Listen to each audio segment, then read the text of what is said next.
Good afternoon and welcome to the Planning Committee here today in Mid-Sussex District Council Chamber. I'm Councillor Gary Marsh. I'm the Chairman of the committee. To my left is my Vice Chairman, Councillor Philip Coote.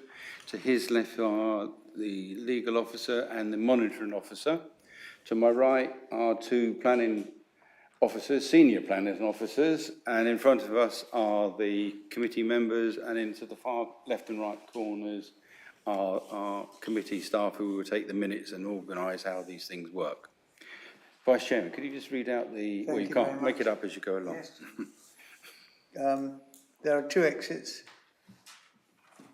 If the fire rings twice, leave the building by the nearest exit to the car park, which is in the front of the building. Do not re-enter the building until an officer says it's safe to do so. And telephones, mobile phones should be switched to silent. Anybody that has a phone ring will be punished by a bottle of malt whisky. Thank you, Vice Chairman. And also, if anybody's disabled, please, you will be looked after as well. Yeah, I forgot that. That's okay. Item 1 on the agenda is receive apologies for absence. I have 3, Councillor de Bell, Councillor Pulford and Councillor Cartwright. Item 2, receive declarations of interest from members in respect of any member on any item on the agenda. Councillor Eggleston, could you just tell us which item it is, please, as well? Thank you, Chair. Yes, so agenda item number 6, 62 to 68 Folders Lane, I'd like to declare a personal interest because I worked with SOFLAG on the site allocation SA12 and SA13, but I'm not predetermined on that application. Agenda item 10, former Martlets Hall. I'm leader of Burgess Hill Town Council, and Burgess Hill Town Council has itself in the past made previous applications for use of that site. Again, I'm not predetermined. And then finally, agenda item 15, I am a director of the Burgess Hill Community Partnership, CIC, which is a tenant of the Martlets Shopping Centre. You're going to be in the TV, are you? You're going to be on television, are you? Thank you. Item 3, to confirm the minutes of the committee held on the 8th of September. Can you, when you get to the screen, can you, if you like it, press green. If you don't like it, press red. If you abstain, press the yellow button, please. If it's the minutes. 1, 2, 3, 4, 5, 6, 7, 8, 9. Yep, we're here. Everything. Yep, that's confirmed it's unanimous, and I'll sign after. Thank you. Thank you. Item 4 is to consider any items the Chairman agrees to take as urgent business. I haven't got any, thank you. It's a slight departure. I don't know if you've all members that has received the updated agenda. It's because we've got such a huge agenda this time of 15 items, and to allow the members of the public to come in and go out without having to sit through all of these agendas. I've rearranged it, so we're going to take item 11 first, which is a refusal, and it's DM 2215. It's land north of Staplefield Road, Slutham, and I think this one's yours, Leslie. Which page is that, Chairman? It's page 229. Okay, technical, don't worry about it. You'll read it in a second, sorry. It's okay. And it is page 229 of our massive pages.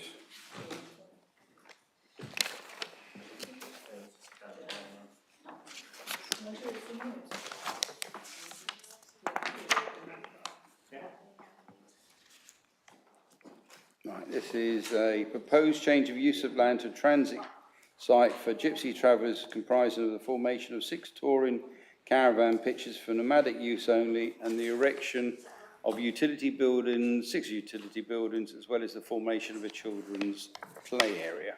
Leslie. I'm still waiting for this to turn red, but if I speak loudly... No, it will change. Okay. It goes. Got it. Right, thank you very much, Chairman. Well, the description of the proposal has already been read out, so I'll go through the presentation of the plans first, and then through the update sheet. Okay, so you've got the site plan there. You can see the red line forms the bottom left-hand corner of the site, and then the rest of the land within the blue line is land that was within the same ownership. Right, so the site is in here. That's the existing site entrance, and that will be retained as existing. You can see here the proximity of the site to a line of ancient woodland. So although that lies outside of the site and the red line of the site is broadly here, so it doesn't actually abut the red line, it is nevertheless adjacent to land that's within the applicant's ownership. This is the Slougham Conservation Area. The report does make reference to this, and you will see from the officer's assessment that it's not considered that the scheme would propose or would result in harm to the conservation area, to the setting of the conservation area. Now, just for members' information, as I'm sure you will have noticed, a number of residents have expressed concern about the impacts on the conservation area resulting from this scheme. The report is clear that, in officers' view at least, as a result of the separation distance between the site and the conservation area and the amount of tree cover that actually prevents a visual link between the site and the conservation area, that there wouldn't be any harm to the setting. We followed the approach taken by the inspector in the previous appeal decision for 3 houses on the site. Now, whilst officers in determining that scheme also didn't consider that that scheme would result in an adverse impact upon the conservation area, it was raised by local residents. So the inspector on that basis would have been free to consider the harm had he considered that it existed. But he didn't. He concentrated on other aspects of the scheme and the harms that he considered it caused. So officers are happy that they followed the same approach adopted by the inspector in terms of the impact on the conservation area. Right, so this is the site. Now, you can see here, you'll see in a moment with the photos that I've put up, you'll see this line of very tall conifers there. At the moment, this no longer exists. So although the plan suggests that this side of the site is well screened by existing vegetation, actually that's no longer the case. So you've got 4 pitches set out there. Each would have a small amenity block, a pitch for the caravan, and then 2 parking spaces. And at the rear of each pitch is a small private amenity area. We've got no details on what fencing or other boundary treatment would separate those individual pitches from each other or from the surrounding space, as for instance with this one. Now, what you will also notice is an overflow area. Now, this provides a single amenity area and it provides sufficient parking for 3 touring caravans and 2 parking spaces per caravan. We haven't received clarification from the applicant quite how they propose that overflow would work. From discussing this with the County Council Gypsy and Traveller officer, we think it likely that it would either be that, for instance, a family group could turn up with 2 caravans and separate cars, so you could have one actually occupying one of these main pitches, the other would be sited here, but with the ability to share the amenity block used by the other family with whom they're travelling. Either that, or if it looks as if one site is likely to become vacant the next day and somebody turns up a day early, then it's an overnight stop. But as I say, this is supposition on our part, really, because the applicant hasn't clarified that. It's worth noting, I think, also that the county transit site doesn't have any overflow accommodation like this. The application makes reference to a children's play area, but I'm afraid there's no information on that. But we do have a shared amenity space in this field at the rear, which lies behind these conifers.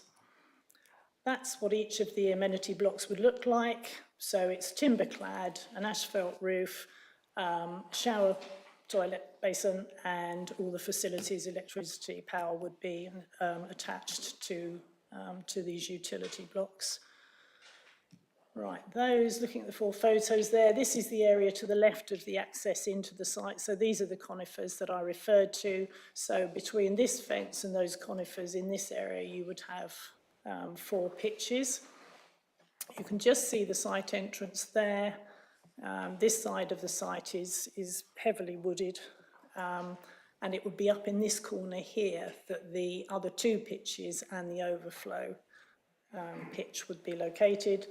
This is just looking straight through the gate up to the back of the site. This is standing just in front of that big tall screen of conifers, just looking at what's been left over really from the previous use as a nursery. That's an amenity block that's tucked into the trees that was part of the previous use. We've got 2 caravans there.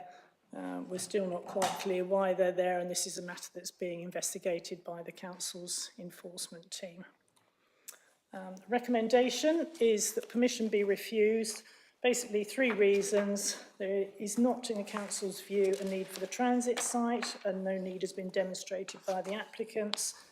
Harm due to its location, unsustainable form of development that would harm the character or appearance of the rural area and not conserve or enhance the natural beauty of the AONB, and insufficient evidence has been provided to demonstrate that the scheme wouldn't harm the ecology and biodiversity on and around the site. If we turn to the update sheet on page 4, top of page 4, since the report was written, we've received comments from the Water and Access Manager of West Sussex Fire and Rescue Service, drawing attention to the fact that the nearest fire hydrant to the site is beyond the distance that they would consider to be acceptable, and that were this application to be approved or progressed, this matter would need to be sorted out. This is dealt with under building regulations legislation, so it's not a matter that needs to inform any decision issued by the council. And that's it. Thank you, Chair. Thank you, Leslie. I'm going to call up the first speaker who is against this item, well, in support of the recommendation, and that's Councillor David Dunn from Slough Parish Council. If you could just follow the directions of Terry there, please. Right, you've got 2 minutes to speak. After 90 seconds, well, when you start speaking, the green light comes on. After 90 seconds, the amber light comes on. When the red light comes on, I don't know if I'm telling you this, you've done this before. Questions to any of the members and officers are not allowed. So when you start, please, Councillor Dunn. As soon as you start speaking, you'll put the green light on. Slough Parish Council objects to this proposal and would like to refer to the following planning policies within the Mid Sussex District Plan. The key policy in the determination of this application is DP 33, Gypsies, Travellers and Travelling Show People, and the Mid Sussex Gypsy and Traveller and Travelling Show People's Accommodation Needs Assessment. This assessment does not identify any need for permanent pitches and plots for gypsies and travellers and travelling show people who still travel for the period up to 2031. With respect to provision in Slaffham, the Parish Council wishes to draw attention to paragraph 3, bullet point 2, which confirms MSDC will make provision for the allocation of pitches within the strategic allocation to the east of Peace Pottage, or the provision of an equivalent financial contribution towards the off-site provision of pitches, if it can be demonstrated that a suitable, available and achievable site or sites can be provided and made operational with an appropriate timescale. Attention is also drawn to paragraph 5 of Policy 33, which states the Mid-Sussex Gypsy and Travelling Show People's Assessment does not indicate a need to consider transit provision at this time, as there is an operational public transit site in Chichester. In light of the above policy requirements, it is considered the principle of development is not acceptable. Furthermore, given the parish's contribution towards the provision of permanent pitches and plots at Peace Pottage, it is considered the parish have adequately contributed towards provision in the district, and no further provision should be permitted in the parish. In addition, the site is adjacent to a special area of conservation as registered as an SNCI, Site of Natural Conservation Importance. This designation is non-statutory, but they are vital for enabling the planning system to recognise, protect and enhance special sites. In light of these environmental designations, and given the site lies within the High Weald AONB, The parish council also considers the proposed development conflicts with DP12, protection, enhancement. Can you wrap it up in one sentence, please, councillor? Right. The assessment concluded the site was not compliant with the district plan strategy and was closed for development. The site is currently a vacant nursery within the AONB, part of the site designated in priority habitat and ancient non-construction. The site is generally rural. I think that's a longer than one sentence, I'm afraid. So, it was a good try. Thank you very much.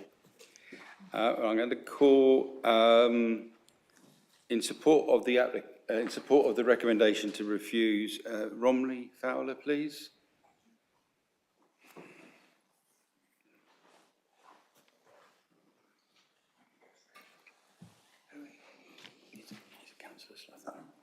My family and I live at the nearest property to the site, approximately 150 metres distance.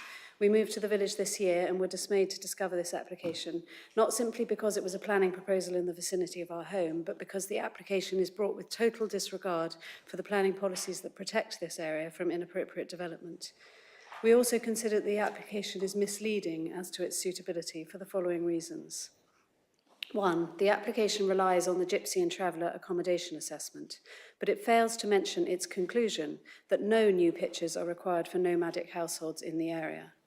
2, it relies upon the short distance between the site and Slaffham village to support the need for reasonable access to schools, shops, health and other local services.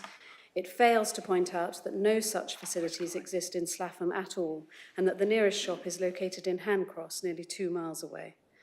3, the application refers to the use of existing screening and landscaping, but ignores the fact that most of the trees and shrubs along the front of the site were removed before the application was made. There is no existing screening at all, and the majority of the site is readily visible from the road and is already a blight on this AONB. 4, the application argues that the impact of the development will be relatively minimal, which completely ignores the requirement that development within the AONB will only be permitted where it conserves or enhances natural beauty. Frankly, it is unclear why this application has been made at all. It cannot provide any commercial benefit to the landowner. It does not improve the land in any sense, and it does not serve any identified need of the Gypsy Traveller community. Even if such a need were served, it is hard to conceive of a less suitable location for such a development. Well timed, thank you. And can I ask James Keating to follow the guides of what Terry's about to tell you to do?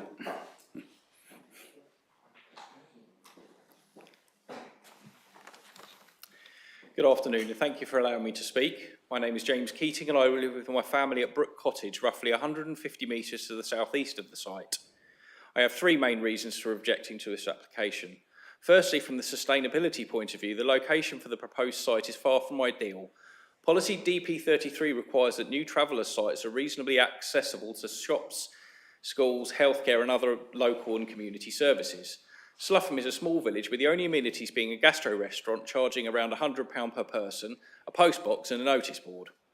The nearest school, shop and health facilities are in Handcross, over 2 miles away, so the users of the site will be likely to use private vehicles on the dangerously narrow lanes which have no footpaths to access these services.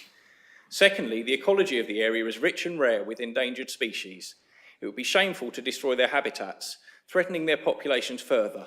Living in Slaffham, I have seen buzzards, jays, yellow wagtails, as well as the common redpoll, a rare visitor to the UK, and I have seen and heard at least 4 species of owl. When the frontage of the site was excavated in spring 2022, badger sets were damaged within weeks, and within weeks we found dead badgers near the site, hit by traffic. That's common when the badger's habitat is disturbed. I have seen barbastelle bats in the area and also heard great crested newts here. I read with interest the presented ecological evidence, and it is clearly inadequate and inconclusive. The site is in direct contravention with DP16 in the Mid-Sussex District Plan, and the impact this development would have on the high-wheeled area of natural beauty being significantly different in character to its surroundings. It will not fit in sympathetically with the types of homes provided or their scale and layout.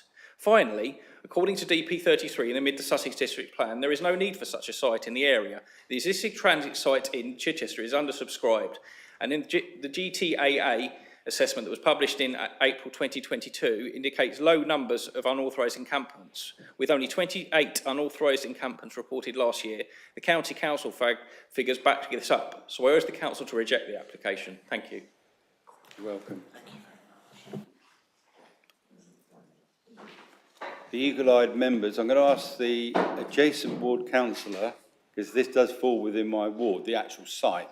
However, unfortunately, a lot of it actually falls within Councillor Adams' ward.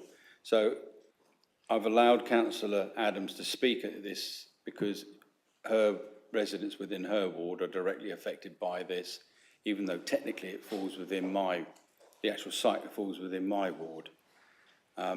And for the benefit of members of the public, the ward councillors are not restricted to speak in time. They can say what they want, but obviously, please keep it succinct, please.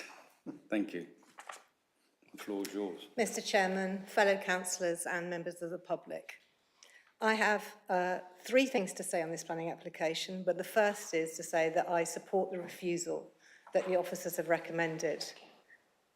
The first thing I'd like to say is that there is no planning need for a transient site because Mid Sussex District Council has effectively worked with its partners to provide that provision. The second thing I'd like to say is that this site is in a countryside area of development restraint for good reason, and the High Weald area of outstanding natural beauty. The third thing I'd like to say is that I grew up in Slaffham. I attended Hancross Primary School, and we had a walk to school day. As a 5-year-old, I attempted to walk from Slaffham to Hancross, and it was not achievable, and that of my sister, who at the time was 3. So I can demonstrate quite actively that this is not a good place for somebody to have a site where they need to access facilities. I suggest that, as councillors, you support the refusal. Thank you. Thank you, Councillor Adams. All right, members, now before I open up to debate, you've seen the size of our agenda. We have 15 items on this agenda. Can I ask members to be succinct in their questioning? If a member says something and you feel that you support what he says, I don't want you to repeat what they said. You can just say, Councillor X, I agree with what you just said. And if it's not in the report, I really don't want you to wish anything not in the report to be included in this. Now, I'm going to hog the microphone as I am now because I am the ward councillor, so I'm going to speak first, which is unusual, but I'm going to. I support 100% what the officer has just said. There is absolutely no need for this site within the area of outstanding natural beauty, or for the matter, a transit camp site in mid-Sussex. We don't need it. We do pay as a council to the site that was mentioned down in Chichester, a fair amount of money per annum, and as you heard, it is undersubscribed. So I will fully support the officer's recommendation, and I don't think I need to say anything else because I won't be succinct. Councillor Eggleston. Thank you, Chairman. Well, I'd like to second that recommendation. The 4 district plan policies that stand out for me are DP12, DP16, DP26 and DP33, and the application drives the coach and horses through all 4 of those, and on the basis that you can't fix that, I think we have no alternative but to refuse this application. Thank you. Thank you. Does anybody else wish to speak? Move as recommended, Chairman. And you're going to second? Oh. Chairman, I mean, it's been very clearly indicated that the site isn't sustainable, and it certainly wouldn't be appropriate to be in the ANOB, so I would fully support the recommendation. Thank you. Members, can you vote accordingly? So I've got Councillor Cook proposing it, Councillor Eggleston to second it, and can you indicate if you'll support the officer's recommendation now, please? That is unanimous. Thank you. This application has been refused. Thank you very much for your attendance.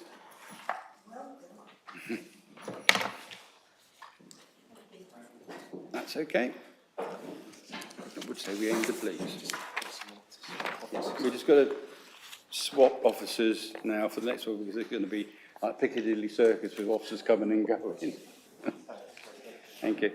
Just to let you know, the next one is DM 220640, item 5 on our agenda, and that is land north of Rydens, Reeds Lane, Sayers Common. And I'll get to the page in a second. Page 9. And there is an update which was circulated by Mr. Ashdown. So while we're waiting for the officer, can you just peruse the update, please?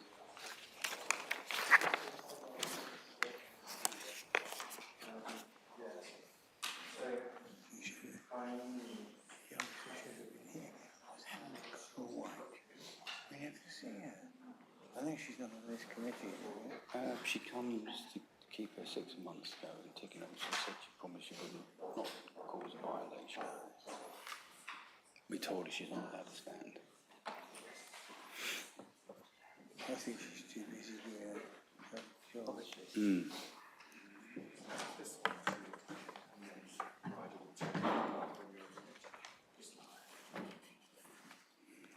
Did she want to set yourself up? Have you, has it all been set up? Yeah, no problems.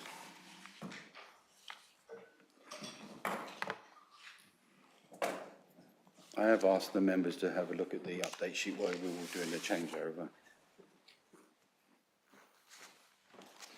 This one's not here, and this one is to be read by the legal officer, I think. So it's only Faye that's here. Okay, can you ask Tom to, If he's got that. if he's got it, because I haven't got it. She's not here. And the legal officer's going to read that one out. Tom will read Ian Simmons. Okay, and Jacqueline isn't here. okay, but I'm going to ask that one to speak first, yeah? Yes, by all means. Yeah. Right. Technical situation is fixed. This is land to the north of Linden Reeds Lane, Sayers Common, West Sussex, hybrid application consisting of a full application for 36 1, 2, 3 and 4 bedroom dwellings, including 30% affordable housing and associated infrastructure, landscape and pedestrian vehicle access from Reeds Lane, and the demolition of Linden, the house, an outline application for 2-3 South Build, and that's what the hybrid part of it is, because we don't, the plots of land haven't been sold off, so we don't know as and when they'll come through for determination. All yours, Joe. Thank you, Chairman. Thank you, Chairman. So just to draw members' attention to the update sheet, there's an additional summary of representation that came in after the report was written, and there's 2 rewordings of conditions, 8 relating to fire hydrants and 12 relating to materials, and 2 further additional pre-commencement conditions as well set out in the update sheet. So turning to the application is submitted as a hybrid application seeking full planning permission for 36 dwellings and outline planning permission for 2 self-custom build dwellings. The development is to provide 30% affordable housing. So the application site is here outlined in red, as shown on my cursor at the moment. The land in blue is also land that is owned by the applicant as well. The site currently consists of a relatively level piece of land comprising of grass and scrub with mature trees on the northern and eastern boundaries. There are a number of mature trees on the northern boundaries and the eastern boundaries here, as well as a mature oak tree within the site.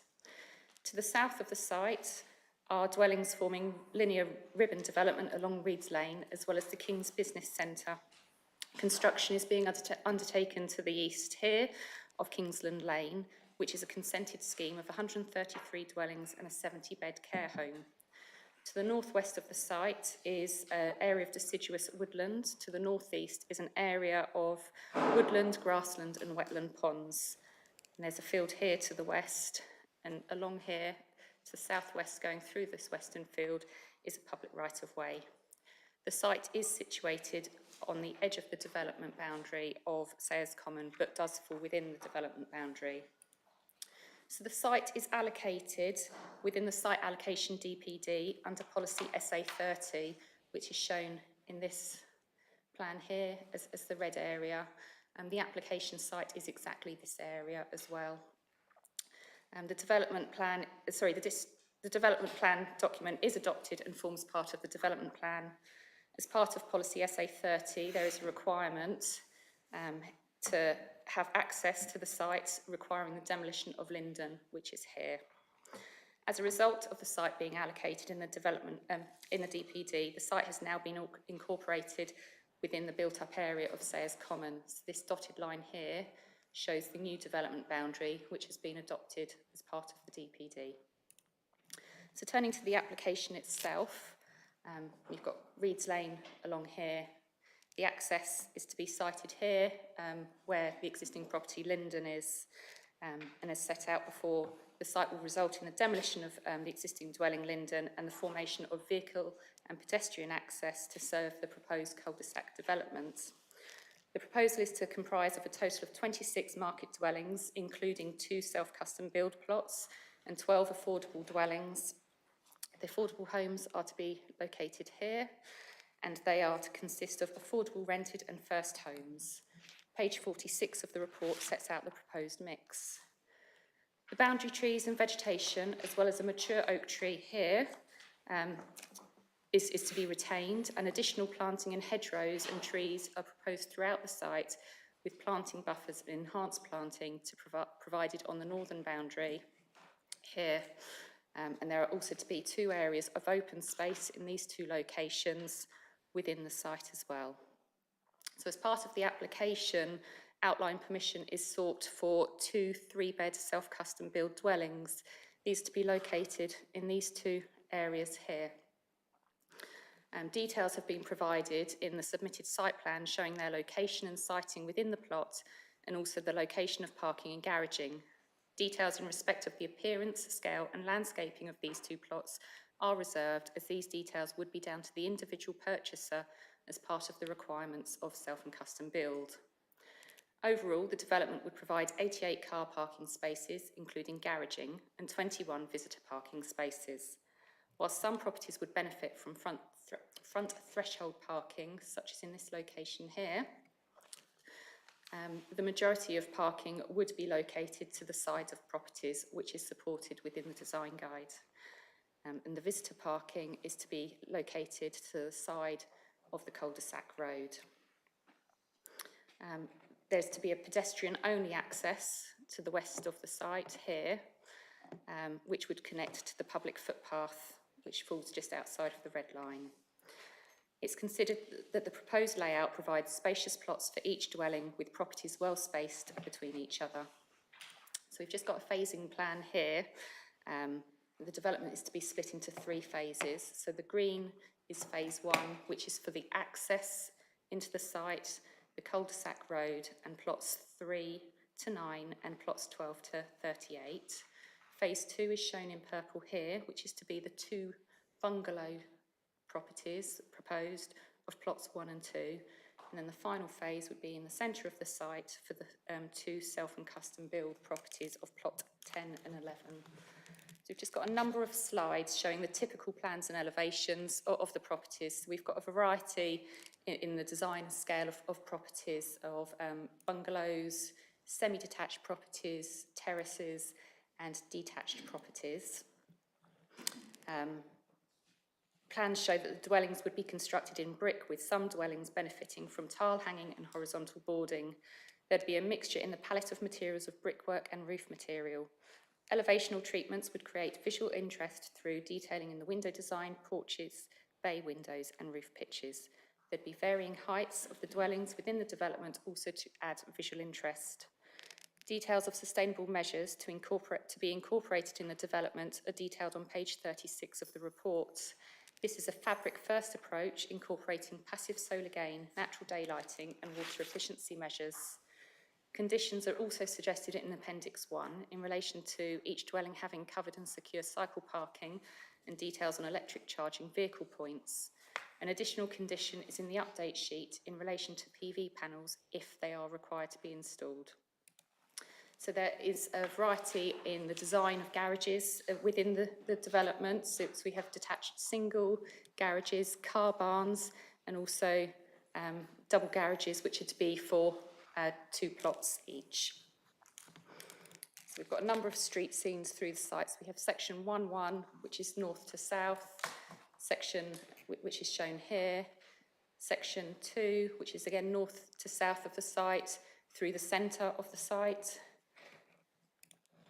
section 3.3, north to south, from the access, which is the bungalows, up through an open area of land, up through the centre of the site.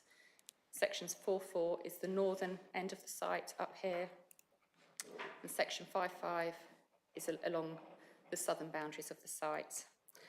As shown on these street scenes, the design of the dwellings provide articulation with gabled frontages, providing some underlying order and rhythm, as well as elevational treatment, elevational interest.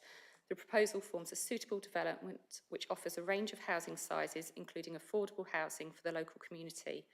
The development has been designed to offer a character that, whilst different to those dwellings close to the site, reflects materials and building styles that are found in other housing within the village and are of a relatively modest scale. The variations in the design of the properties would add to the visual interest of the proposed cul-de-sac. The council's urban designer raises no objection to the proposal. So we've just got a number of photos of the site. So this is the existing property, Linden, here, and their current access, and their neighbouring property, 1 Kingsland Cottages. This is to the west of the site, the existing access track, which would become a footpath, pedestrian access only, to provide access to the footpath along Reeds Lane. And within the site, as you can see, it's relatively level with trees screenings on the boundary. And this is looking to the east of the site, these 2 photos. And as you can see, this is the development which is currently under construction of Kingsland Lane. This bottom photo, and both of them show the properties, the rear of the properties along Reeds Lane itself, and also the rear of Millennium House within the King's Business Centre. And this is looking west to east along the site with the rear of Millennium House of King's Business Centre and the trees and vegetation screening on the boundaries. This is the mature oak tree, which is to be retained and retained within an area of open space within the site. And this is to the north of the site with the boundaries with the woodlands. So, as set out in the report, the principle of a residential development on this site is established through its allocation under policy SA30 of the District Council's Site Allocation DPD. The development will require a number of infrastructure contributions, which are detailed on page 44 of the report. Officers consider that the proposal would provide a high-quality development which is well laid out with sufficient parking and well-spaced plots. The development is considered to sit comfortably within the site and would not cause harm to the character and appearance of the area. It's considered that no significant harm would be caused to the amenities of the surrounding residential occupiers through overlooking or a loss of outlook, as set out in pages 31 to 34 of the report. And the scheme would not cause harm in terms of parking or highway safety, and no objection is raised by the Highways Authority. Officers consider that in the context of the adopted district plan, neighbourhood plan and site allocation DPD, the proposed development of the site complies with the development plan, and there are no material planning considerations indicating a decision should be made otherwise than in accordance to it. Just to draw members' attention as well that there is a dual recommendation as set out in the report. We are just awaiting the completion of the section 106, which is progressing. That brings my presentation to the end. Thank you, Chairman. Thank you, Jo. Very comprehensive. Thank you. I'm going to call Faye Goodson, who is the applicant. If you can come to... Were you in upstairs when you heard me how you speak? Fine, brilliant. I don't have to tell that again then. As soon as you start speaking, the green light will come on again. Thank you. Chairman, councillors, thank you for giving me this opportunity to speak this afternoon. My name is Faye Goodson and I'm a senior planner from Reside Developments. Reside Developments is an independent quality house builder which is demonstrated through the design awards achieved across our schemes. The application before you today is for 38 high-quality, sustainable homes, including 12 affordable homes and 2 self-custom build plots. As you have heard from your officer, the application is on a site that is allocated for development within your site's allocations DPD, and therefore the principle of development on the site has been established. During the course of the application, Reside has worked with officers, specifically the Council's urban designer, drainage officer and planning officer. Improvements were made to the application following on from these discussions, and the scheme before you today has no statutory consultee objections to it. As with all our schemes from the outset of our involvement with the site, our vision has been for a high-quality development that is landscape-led, respects local design and ecological features, which we and your officers believe has been achieved. In addition to this, the application provides improved flood risk mitigation for both this site and surrounding areas, which is endorsed by your drainage officer, a safe pedestrian and vehicular access for all from Rees Lane, confirmed by West Sussex Highways, adequate parking for both residents and visitors, a number of sustainable features, and the development is gas-free. The scheme optimises a sustainable, well-connected site. To conclude, the application is on an allocated site within a sustainable location and has no statutory consultee objections to it. I hope you will endorse your officer's recommendation and approve the application. Thank you. Thank you. I did have 2 speakers against it. One unfortunately can't make it, so Mr. Clark is going to read out the a statement from Mr. Ian Simmons, who's a local resident. Thank you, Chairman. Yes, this is the statement of Ian Simmons. I object to this application as the layout is in breach of the West Sussex LLFA culvert policy. That policy states buildings and structures must not be sited within 5 metres from the outer edge of new or existing culverts, watercourses. As stated in the committee report, an existing culvert watercourse runs along the eastern site, 1 metre from the boundary on our land, 1 Kingston Cottages. It is fed by a stream and land south of Rees Lane. The site plan, however, shows new house number 38 within 3.5 metres of this culvert. The council drainage engineer has stated that the required standoff distances from culverts, 5 metres, is based on several factors, including building regulations and maintenance requirements. Therefore, the flood risk and drainage team aim not to allow deviation from these requirements. The applicant moved their new culvert watercourse to comply, but has taken no action with regards to the proposed buildings less than 5 metres from the existing culvert. No mention of this has been made by either the planning or drainage departments. Therefore, if the council approves the site plan with its current layout, they will be approving a breach of that policy. As existing riparian owners, we have the right to the flow of water in its natural state. By diverting the watercourse, the applicant will be impinging on our rights, as would the council by authorising it. The applicant has not spoken to us about this issue, despite asking and the council drainage engineer advising them to. Have the Highways Authority been notified, and they would become the new riparian owner of 70 metres of the new culvert. No scale site plan has been provided by the applicant showing the replanned culvert complies with the policy, nor any technical or ecological surveys of the impact on the existing watercourse. No details of external boundaries of the site have been given or discussed with the existing boundary owners. As this material issue, I object, as I do not want a repeat of the Kingston Lanes site boundary issues. The application should therefore be refused due to the above material issues. Thank you, Mr. Clark. Very technical statement that is. I'm going to ask the planning officer if she's got any advice for the members. Thank you, Chairman. Just to advise you that obviously that the drainage engineer supports the application and that their consultation has been reviewed on the proposed rerouting of the watercourse in terms of planning policy only. Riparian rights and responsibilities, as well as ordinary watercourse consents are not planning matters and cannot impact on the planning consultation.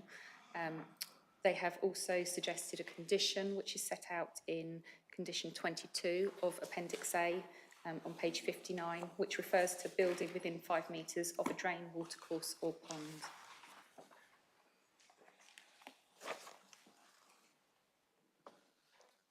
Thank you. Yeah, thank you.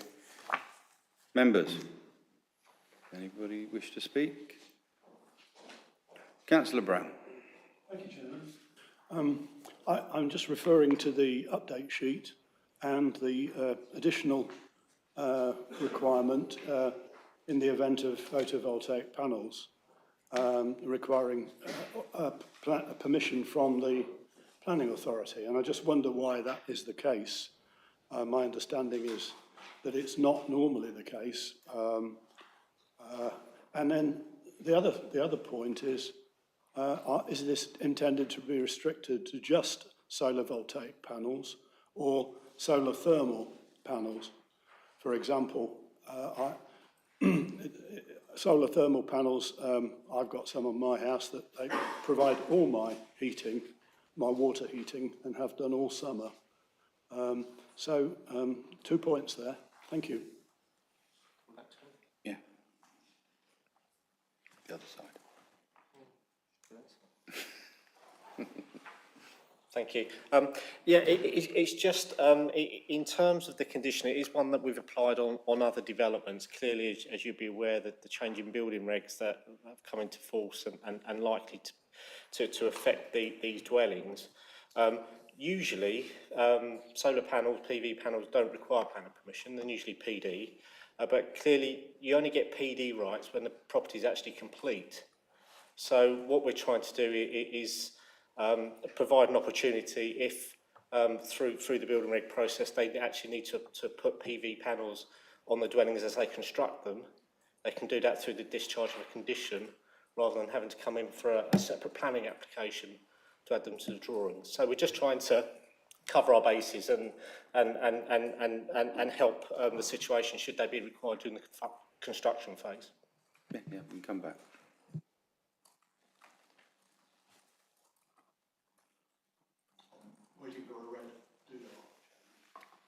Have you? Yeah, you have got it now. Thank you. Yeah, thank you. That's a good point. I understand. And then what about the solar thermal? Does that still apply with solar thermal?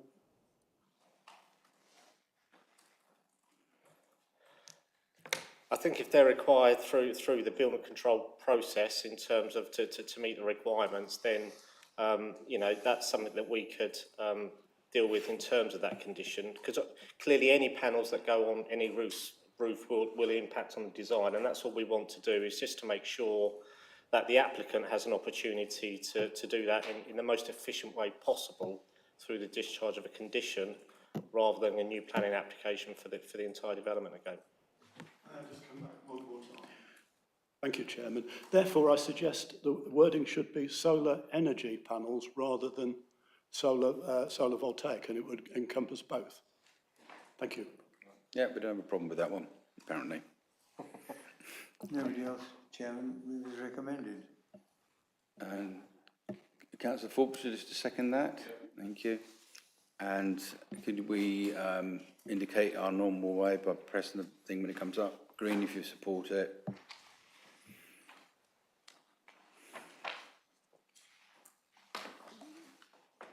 Yep, that's 100%. I do hope that when it's built, it is as good as it looks on paper. Because it does, what you're planning to do here, is what I would like to see on a lot more applications. Thank you. Thank you very much. That is approved. Thank you, Joe.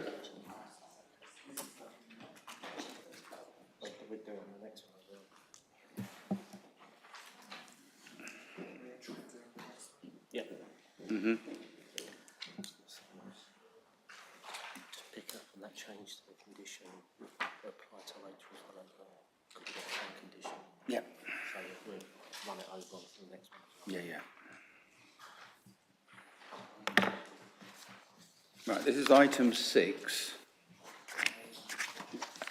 So we are jumping around a bit. This is pages 101 to 176. Yeah, this is immediately after the one we just done.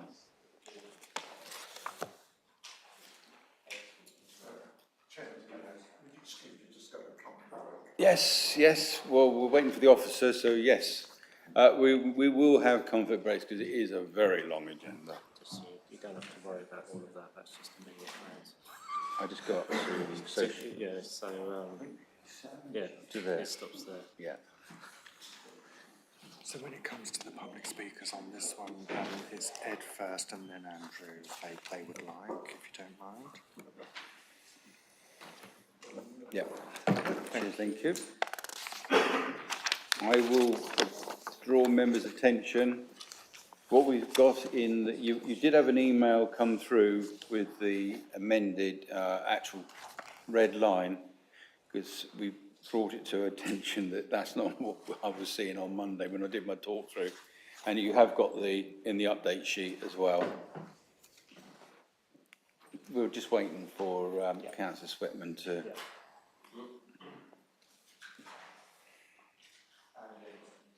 Oh, Councillor Augustin as well. Yeah, put him in his pocket and bring him down.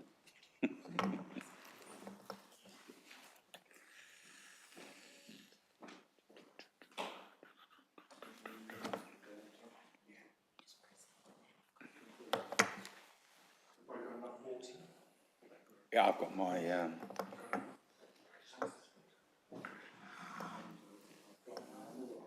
I'm with you, mate. yeah. 5 o'clock, we've only done 2. Well, we knew this was going to happen. Yeah. We knew it was going to be a long one. We get a lot of short way, can't we? We should have had sandwiches. We had it at the National Park today. It's a drive. For me, it's an hour's drive. For me, to get there. But if you're away from your place of residence for a certain amount of time, I can't remember for the county council, you have to be provided, or you get an allowance for food. No, I think they don't do the allowances anymore. I think they give them sandwiches. That's all we had was sandwiches. When I was in Brussels, I stayed.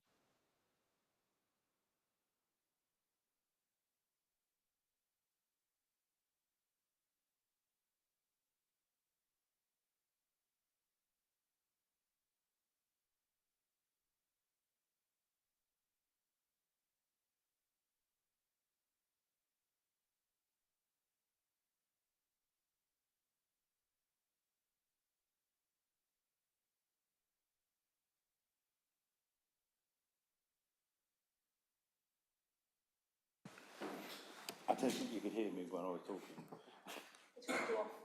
Thank you. All right, this is DM 220732, rear of 62 to 68 Folders Lane, Burgess Hill, West Sussex, a replacement of existing dwelling at 64 Folders Lane, and development to provide a mix of 17 1, 2, 3 and 4 bedroom dwellings, use class C3, new access and associated infrastructure. And I think this one's yours, Rachel. Thank you, Chair. Members should refer to the update sheet for the revision to be made to the recommended construction phase conditions, and it is proposed that a condition number 24 be added to allow for solar energy panels to be installed as part of the construction process of any dwelling subject of this permission. Members should also be aware that the application site boundary on page 101 of the committee report of the agenda is incorrect.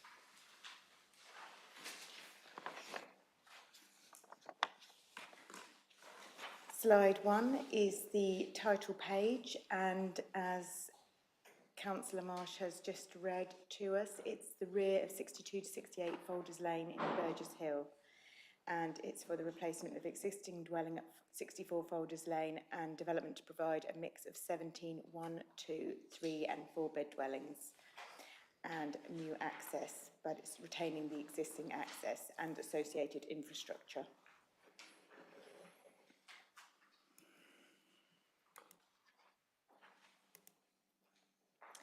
Turning to slide 2 is the site plan, and you can see the red edged outline of the application site boundary.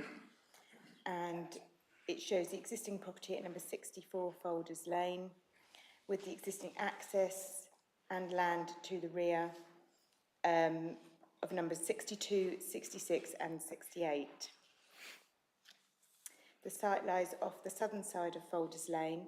It is relatively flat and has an overall depth of approximately 145 metres from front to back. There are protected trees on the northern part of the site fronting Folders Lane. Folders Lane comprises large detached properties set back into their plots on a tree-lined road which is of suburban character. Moving on to slide 3, it shows the block plan of the site. The block plan shows the layout and arrangement of proposed properties within the site. It shows the existing access to be retained here and utilised for new development at the rear. Number 64 is proposed as a replacement 5-bed dwelling. Immediately south of that are 6 affordable 1- and 2-bed flats.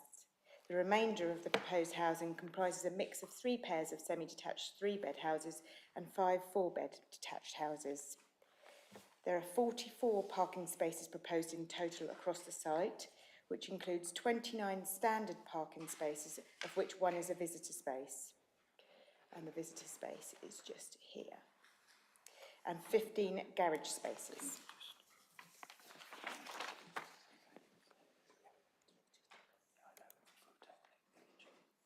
The rear gardens of plots are to be enclosed by 1.8 metre high close builded fencing, and it's proposed to construct 1.8 metre high brick walls between buildings on the frontages. This is slide 4. This is the Burgess Hill neighbourhood plan boundary. This slide shows the neighbourhood plan boundary and illustrates that the majority of the area proposed for new housing, and I'll show you, you can see the blue dotted line here. This is the neighbourhood plan boundary, and the blue line is actually the application site.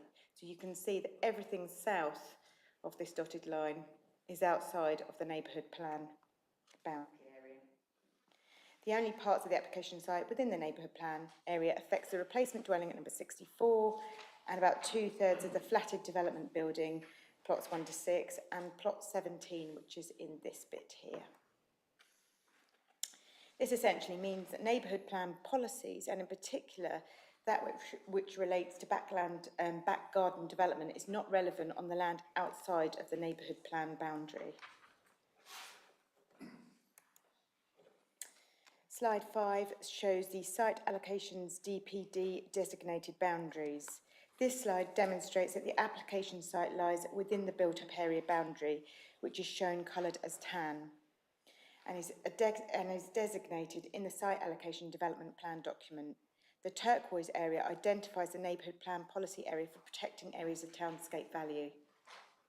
This means that, again, the proposed new housing, except for the replacement dwelling, lies outside of the neighbourhood plan area, and the policy relating to protecting areas of townscape value is not relevant across plots 1 to 17. Slide 6 is the elevations of plots 1 to 6 of the affordable flats, which are all for rented accommodation.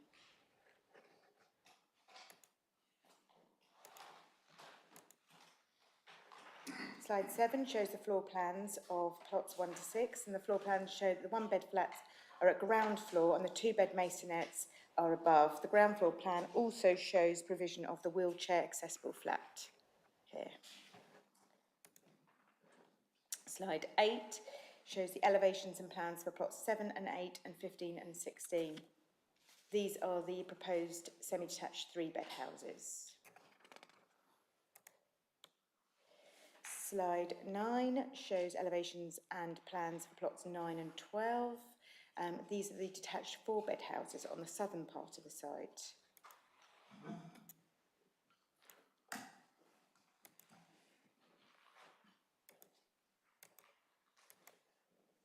Sorry, mouse doesn't seem to be working. Slide 10 shows the elevations and plans for plots 10 and 11. Another pair of 3-bed houses, but of a different design to plots 7 and 8 and 15 and 16. And these are symmetrical in terms of their detail, the detail of their external elevations. They have gablet features and roof lights. The other ones had dormer windows.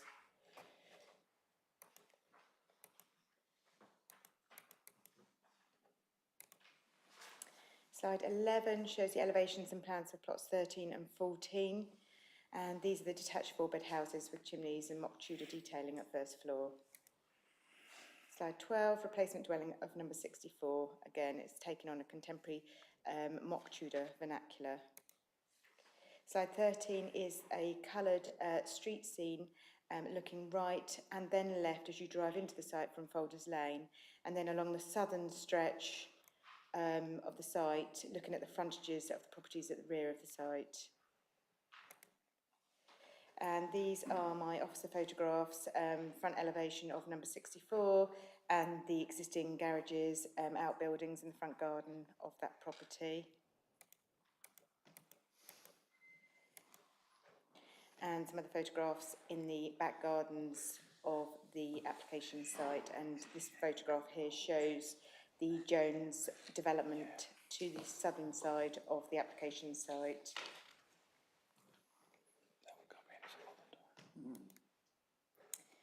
Slide 16 is a perspective, three-dimensional perspective viewed from front to rear, with number 64 here, and then the proposed development in the rear behind the existing properties fronting onto Folders Lane.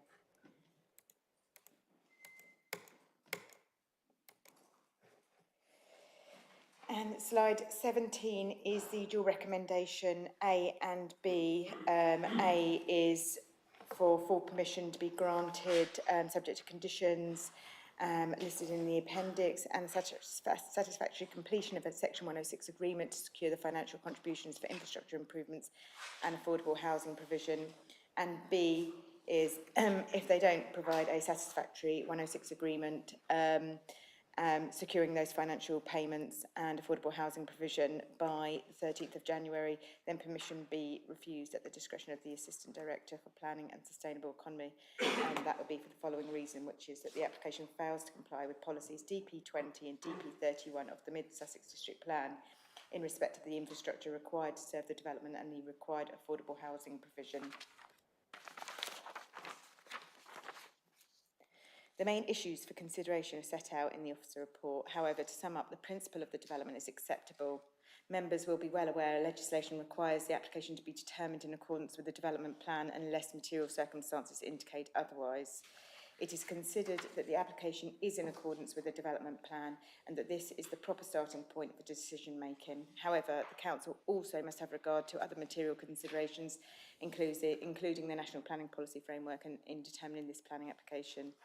The Council's urban designer, Will Dorman, has carefully negotiated and sought amendments to the scheme and raises no objection to the latest drawings. There would be no adverse impact in relation to ecological or tree-related matters. The tree officer has not objected in principle and has recommended a landscaping condition to mitigate the impact of the loss of any trees. The proposed trees to be removed are category B, C and U. The protected trees on Folders Lane will not be removed. There are no objections raised in relation to drainage matters nor in relation to highways issues. It is proposed to use the existing access. As such, these points are neutral in the planning balance. The proposed development will provide a net gain of 17 dwellings, which will assist with meeting the Council's housing requirements. There would also be economic benefits from the proposal arising from the economic activity during the construction phase and also from the additional spending in the local economy from the additional population. In terms of the 106 contributions, these are set out in the committee report, but for members today, these are to provide West Sussex County Council contributions towards primary education, 62,177, secondary education, 66,918, sixth form education, 15,676, a contribution towards libraries, 7,042, and the total access demand is £60,099. And for Mid-Sussex District Council, formal sport is 19,765 to go towards formal sport facilities at St John's Park and or the new centre for outdoor sport to be built south of the A3200.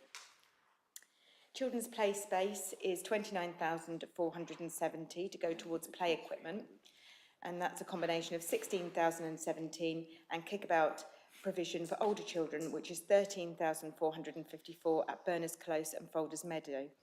owned and managed by the district and town councils respectively. These are nearest locally equipped play areas to the development site. Community buildings, there would be a contribution of £11,336 to go towards improvements to the Cherry Tree Park Centre and or Cypress Hall in Burgess Hill. And finally, the local community infrastructure payment would be £12,710, and that would be towards some speed indicator devices for Burgess Hill Town Council. These factors all weigh positively in the planning balance and should be given significant weight.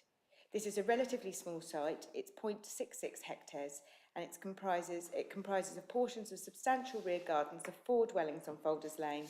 The density of development, 25.7 dwellings per hectare for this proposal, is at the lower end considered acceptable for residential development in a defined built-up area boundary such as this. It is also surrounded to the east, west and southern sides of the application site by other recently approved housing developments. There is also land to the west allocated for residential development under policy SA13 of the site allocations DPD, and that's for 300 houses. This development is therefore in keeping with its surroundings. Therefore, taking all the points into consideration, there are compelling reasons to approve this application. The scheme is considered acceptable and it is recommended that permission be granted. That brings my presentation to an end, Chairman. Thank you. Thank you, Rachel. You know you can get word blind and number blind. I must have looked at this report 2 or 3 times until you read it out. It's the A2300, not the A32. No, you read it out as what it is in there. So it is the A2300. So anyway, apart from that, I have 3 speakers. And the first speaker, can I call Ed Cookson, please? We follow the directions of the committee officer there, please. You've got 2 minutes. Hang on a second. Right. When you start to speak, the green light will come on. You have 2 minutes. After 90 seconds, it will change to amber. And then when it goes after 30 seconds, it will go to red. Can I just ask you then to sum up in 1 sentence, please? Thank you. Good afternoon, members of the Planning Committee. I am Ed Cookson, and due to a critical family situation, I'm reading this on behalf of Rob Burnham, the owner of Green Plan Designer Homes. From previous approvals secured at this committee, some members will already know the business and how we seek to conduct and prepare a planning application, and we believe this to be of the same standard as those presented to you before. Over the last 10 months, we have worked tirelessly with the case officer and all consultees to bring forward a scheme which has been positively received, with all supporting details agreed from highways, drainage, housing and the council's consultant ecologist. We have reviewed and accepted all proposed planning conditions, including the appropriate condition requested by the council's tree officer. The proposal utilises air source heat pumps as a form of sustainable energy and also delivers 6 affordable rent homes, one of which has been requested as wheelchair accessible for a specific unmet need. The land represents the last parcel of undeveloped land on Folders Lane and is enclosed on all 4 sides by either new or existing housing. Jones Homes to the south, Denton Homes to the east are 2 developments currently under construction, and to the west, the recently completed development by Ulbeck Homes. To the north sit the existing properties, which all front onto Folders Lane. This is not the first time this parcel of land has been recommended for approval at this committee.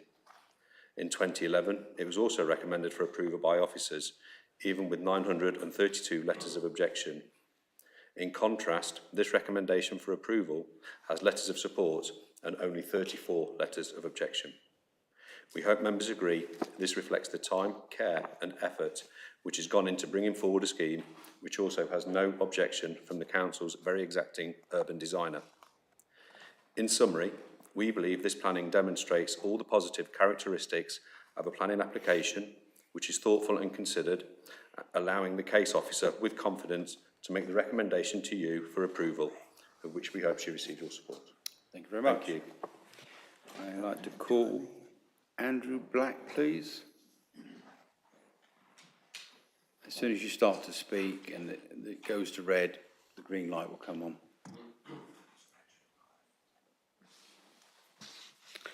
Good afternoon, members. My name is Andrew Black. I am the agent of the application. Following on from the words of the applicant, I'd just like to take the opportunity to address the planning merits of the application in front of you for consideration. In terms of principle of development, we consider this now to be firmly established in favour of allowing the application. Unlike the situation at the time of the previous applications, the site is now within the settlement boundary for the district, and the proposal is in accordance with the strategy of the local plan to direct development to such locations. It is clear that there are no adverse impacts arising from the development, and any minor concerns have been adequately addressed within the officer report, and where necessary, mitigation is secured by way of appropriately worded condition or planning obligation.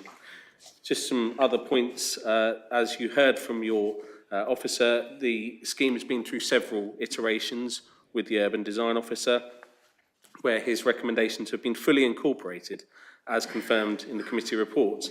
In terms of the quantum of development, the officer report correctly assesses this at 25.7 dwellings per hectare and confirms this is not considered to constitute cramped or tight development.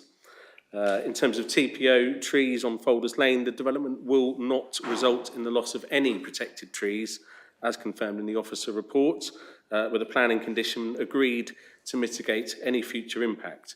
TPO trees will remain protected during construction in line with the tree officer's recommendations and after development has been completed. Overall, it is clear that the application is firmly in accordance with policies of the development plan and must be approved in line with the requirements of planning policy legislation as per the recommendations of your officers. Thank you very much. Thank you, Mr. Black. I'd now like to call the local ward councillor, Councillor Henwood. And again, for the benefit of anybody watching online, Councillor Henwood will not be timed, but she is aware that she doesn't want to try our patience by talking for England.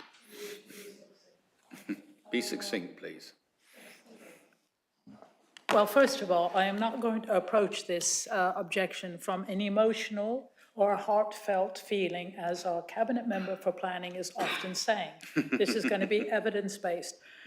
First of all, there is no need for this development, and we have a 5-year supply. Second, because of site allocation 13, this settlement boundary has now been extended so that this plot is within, as far as I'm concerned, Burgess Hill boundary, not as our planning officer suggested. Therefore, Burgess Hill Neighbourhood Plan H2, presumption against backyard development, does apply, and in fact, as evidence page 103 on executive summary, this is a development in 4 backyards. I also would draw the attention to Neighbourhood Plan H3, which is to protect areas of townscape value, Folders Lane. Evidence. Tree Officer's report of August 2022, quote, concerns about this development, including the loss of 30 trees, mainly C category, but also a B category tree.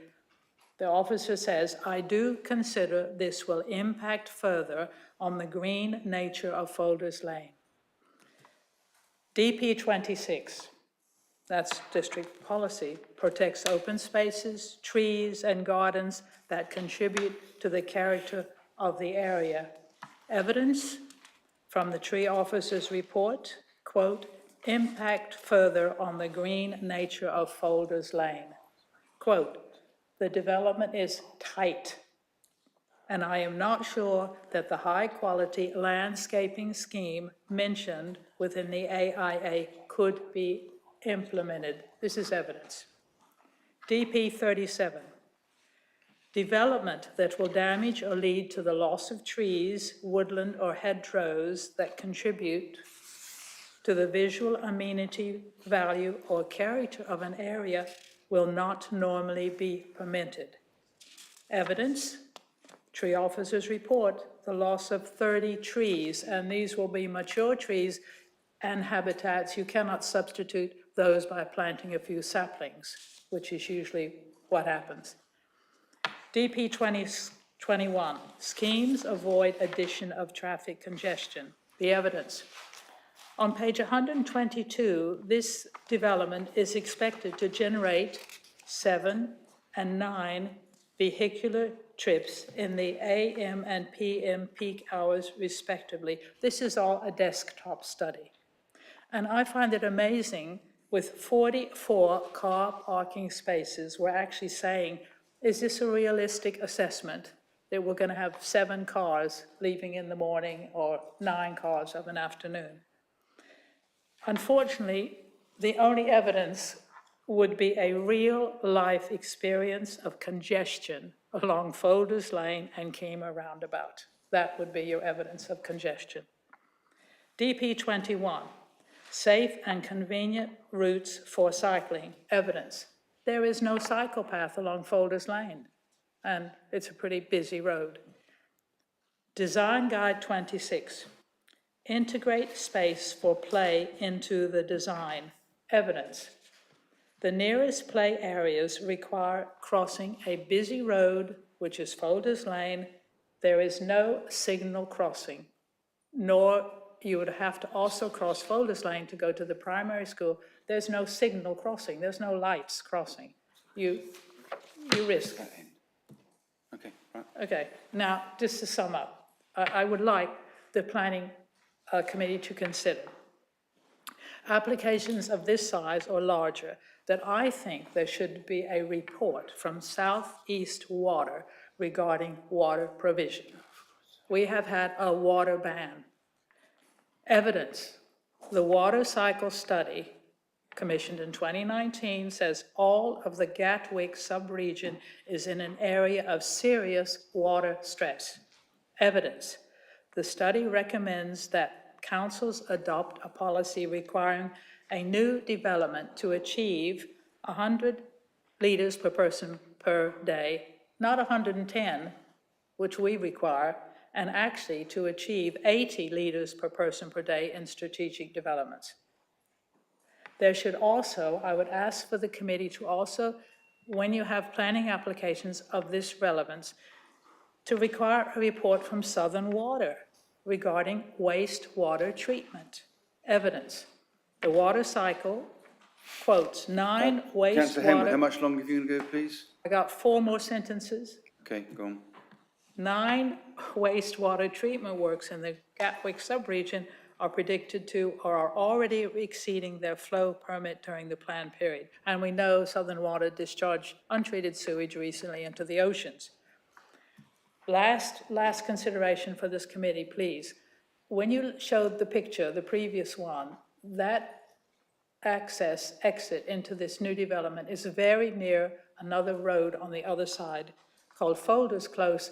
I would ask some condition to be very strict that all the construction traffic and vehicles do not park in the adjacent roads. Thank you very much, Chairman. Thank you, Councillor Henwood. You've made a number of comments.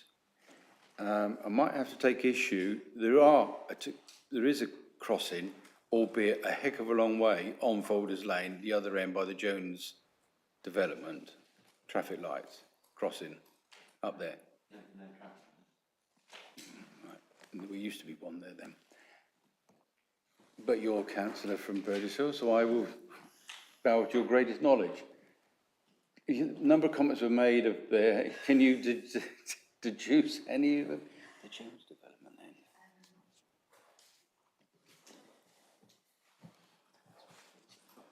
Yeah.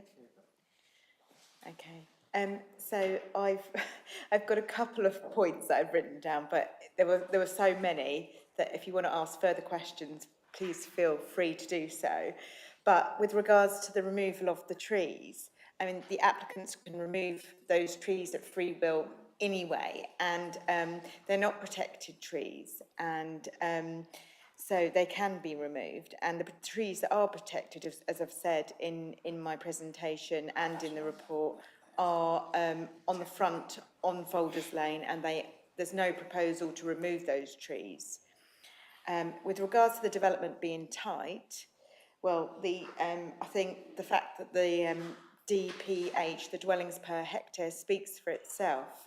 The density is not tight, by the very fact that it's, I think it said 25.7 in my report.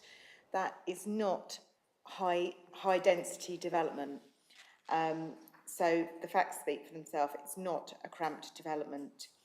The tree officer raised concerns, but she did not object in principle, and she recommended a condition to mitigate the impact of the loss of those trees in the central part of the site and towards the rear. The rear boundary of the site retains a wildlife corridor, and there are appropriate conditions as well in place in terms of biodiversity and ecology. In terms of play space, yes, there isn't a play space included within the site, but there wouldn't normally be, it's expected to be, and the financial contributions secured through the infrastructure provision will provide for play space. That's about as far as I got. So Thank you, Ray. You'll have to come back to me on further questions. Okay, thank you. I do owe you an apology, Councillor Henwood.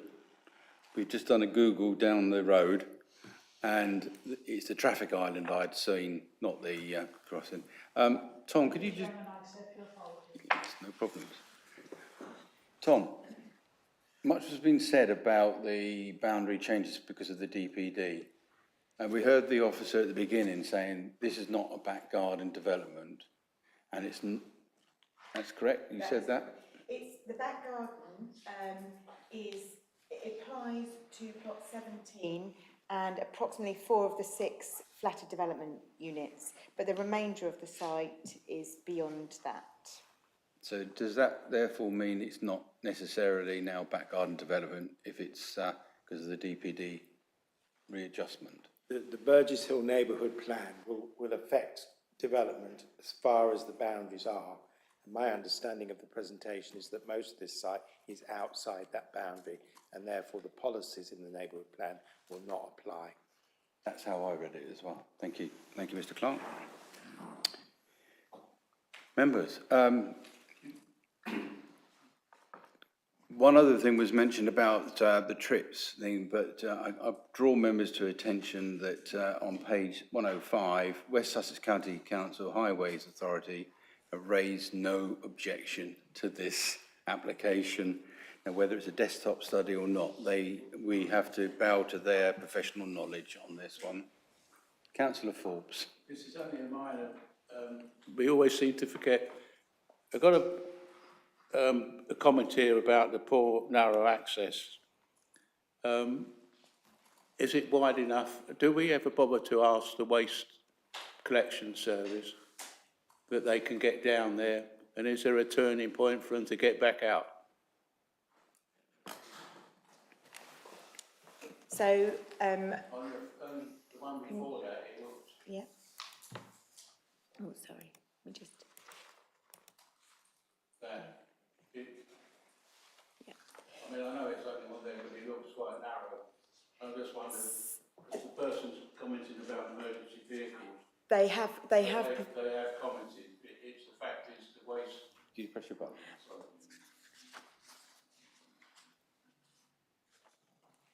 You're live. The emergency services seem to be all right apart from hydrants, but it was just that we don't seem to bother to ask the waste, because we have another development somewhere where they just can't get down, so all the developments have to take their refuse to the main road on the pavement, and if they all take theirs up there, it's quite a trek. We do. Sorry. When I was portfolio holder, we were aware of the tracking of the waste. We do have 2 size waste. We have the full size that go along the side of the road, but we do have a couple of smaller ones because we identified, as you quite rightly said, we couldn't get the bigger freighters down there. So we worked with our contractor, and we actually have purchased some smaller freighters to serve these. Now, I'm not saying they can't get a full-size freighter down here, but it's, I take it we have contacted the waste. What was the width of the road? Yeah. Sorry, Chairman, I should have. We're just going to have... Because, it is a good question. It is a good question because I understand one of the first developers, if I was wrong in Forest Lane, they had to bring some stuff down there until we got the new freighter to go down. Because I do remember that we couldn't get a big freighter down one of the other sites down Folders Lane. He's going to have a look. Okay. Should we carry on with the debate? Your answer will be in a second. Councillor Brown, please. Thank you, Chairman. First question is, will the additional condition, could that be changed to solar energy? The officer did mention that. Thank you. Sorry I missed that. Yes, so did I. Second question is about the total access demand. Considering the state of Folders Lane, will it be going to help improve cycling and walking, particularly cycling along Folders Lane?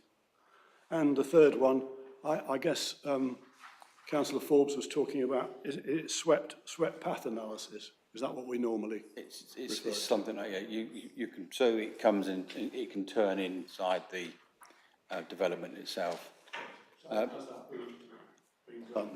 finding it out now.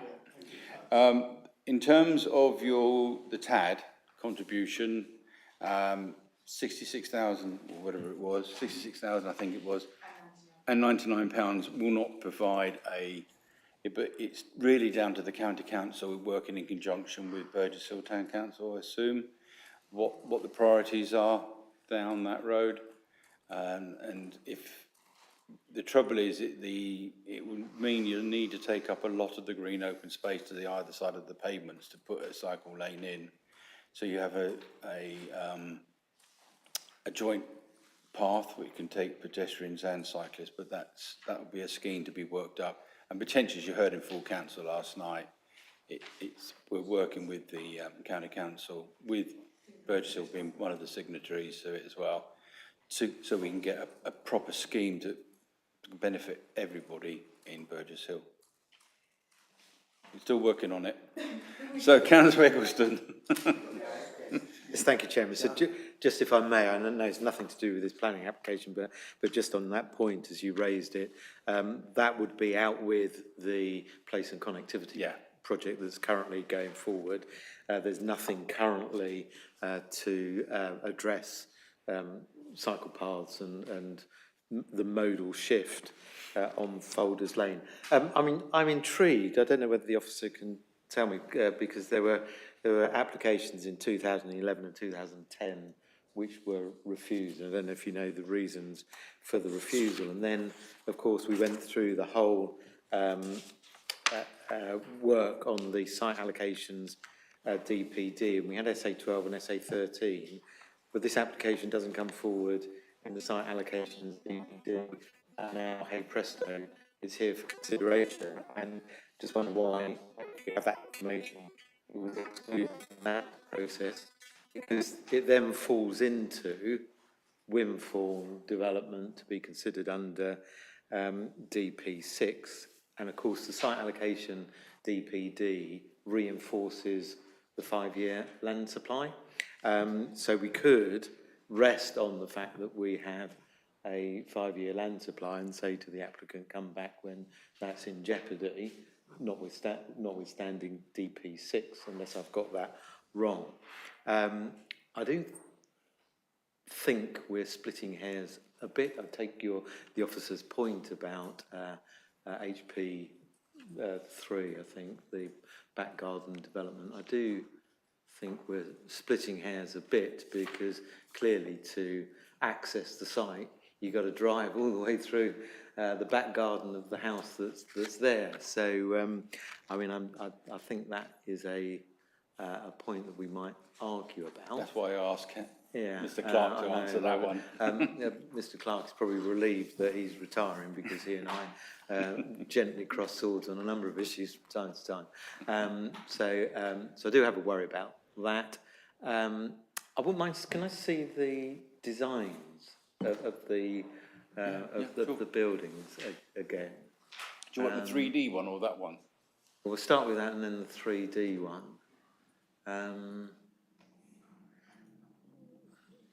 Yeah. The trouble is, when they're in black and white, it's very hard to determine. Well, we'll have this debate on another application. Beware artist impressions, I always say.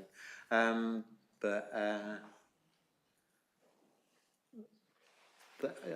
are a number of other developments, obviously, that have taken place on that side of Folders Lane. And I worry in design terms whether they are compatible with some of the other designs in that area. So I'm interested in feedback to see which way my mind goes on this. Thank you. Did you put up the 3D one, Rachel, please, if you can find it?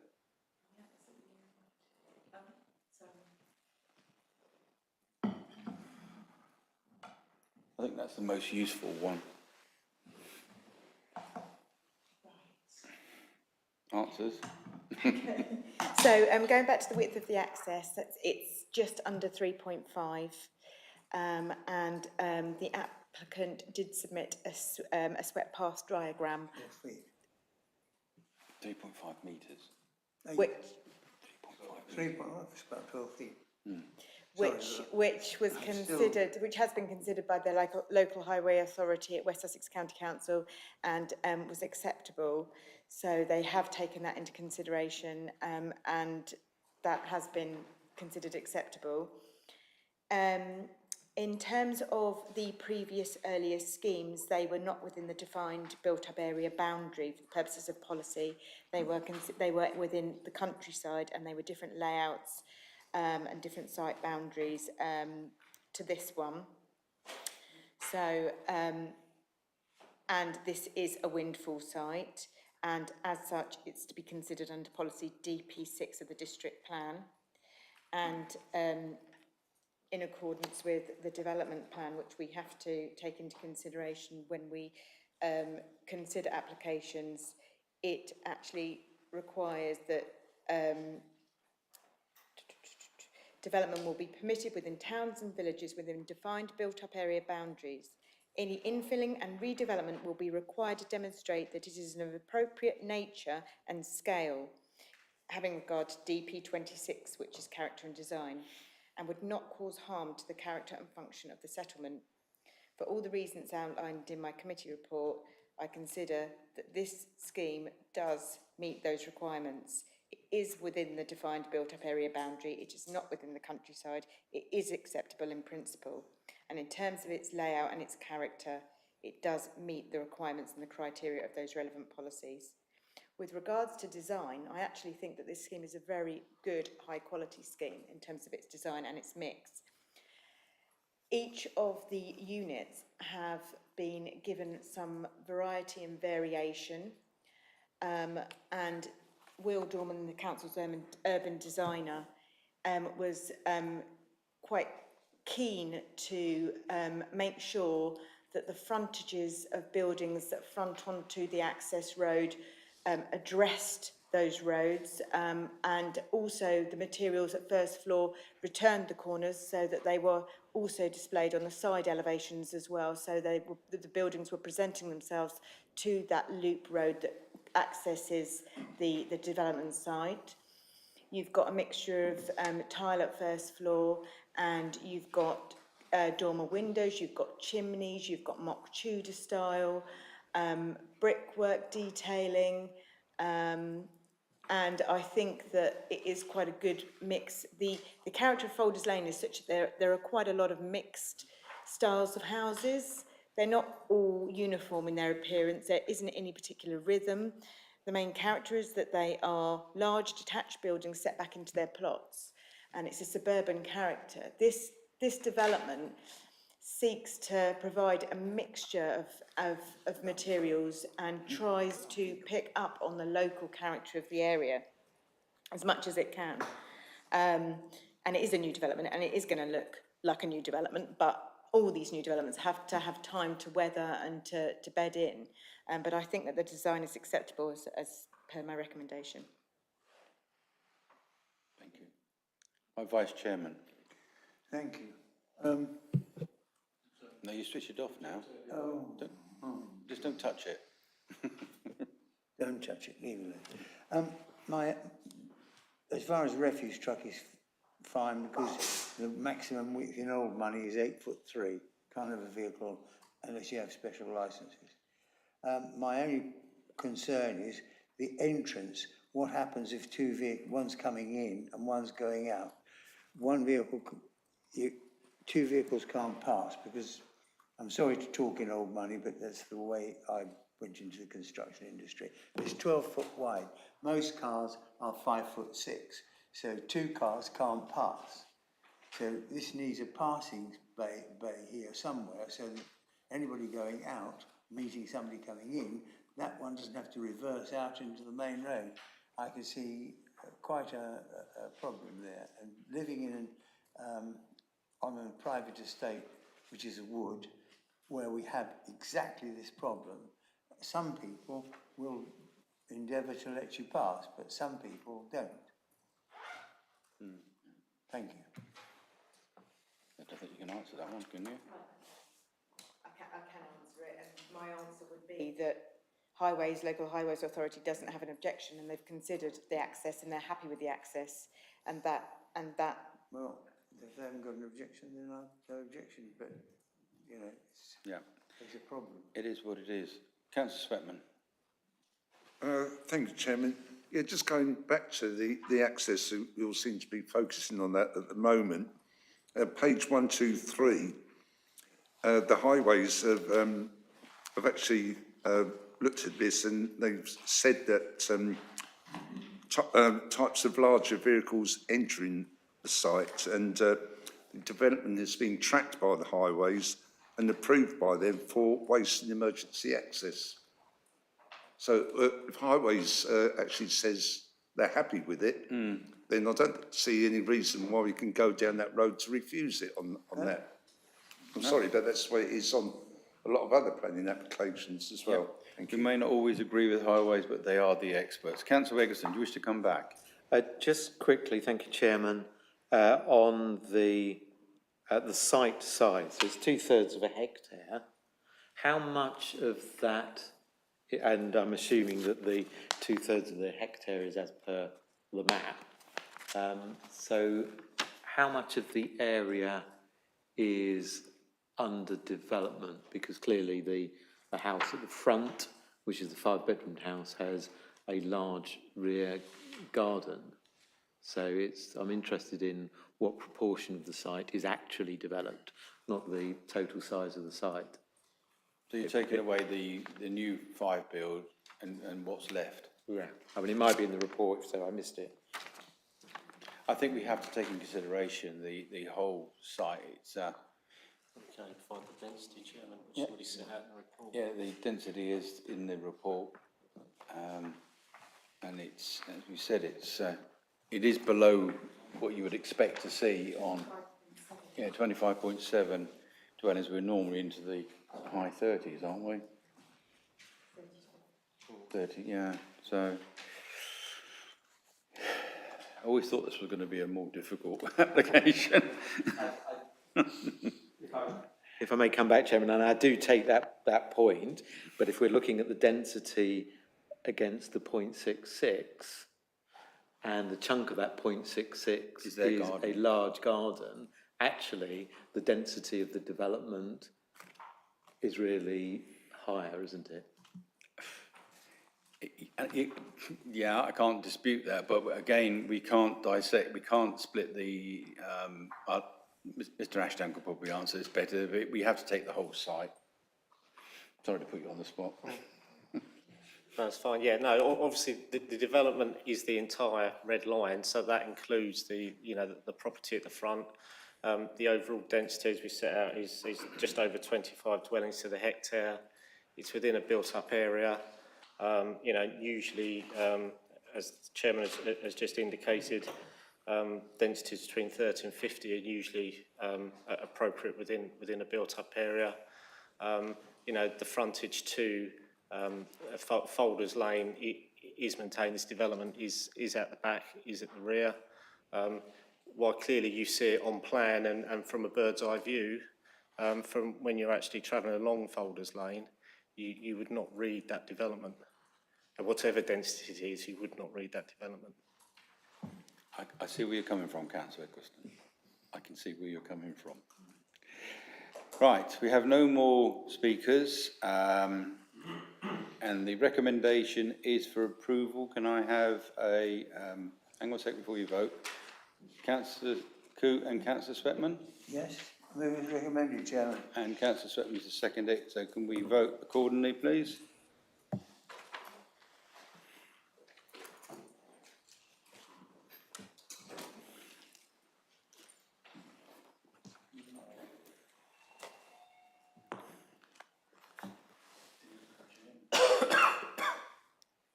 Right, we've only got 8 people voted. We've got 8, 1, 2, 3, 4, 5, 6, 7, 8, 9. We've got 9 of us. Waiting for Councillor Forbes. Right, it's tight. It's not unanimous. This recommendation is being approved. It's 5-4. 5 for it, 4 against it. Application has been approved. Thank you. I thought I had to use my casting vote then. I said it was 9 earlier. Who's done a runner?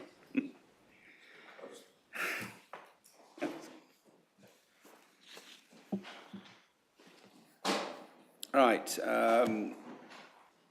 While we wait for Caroline to... She is here? She's... Yeah. We have this problem furnished with I know. places where you can park. Mm.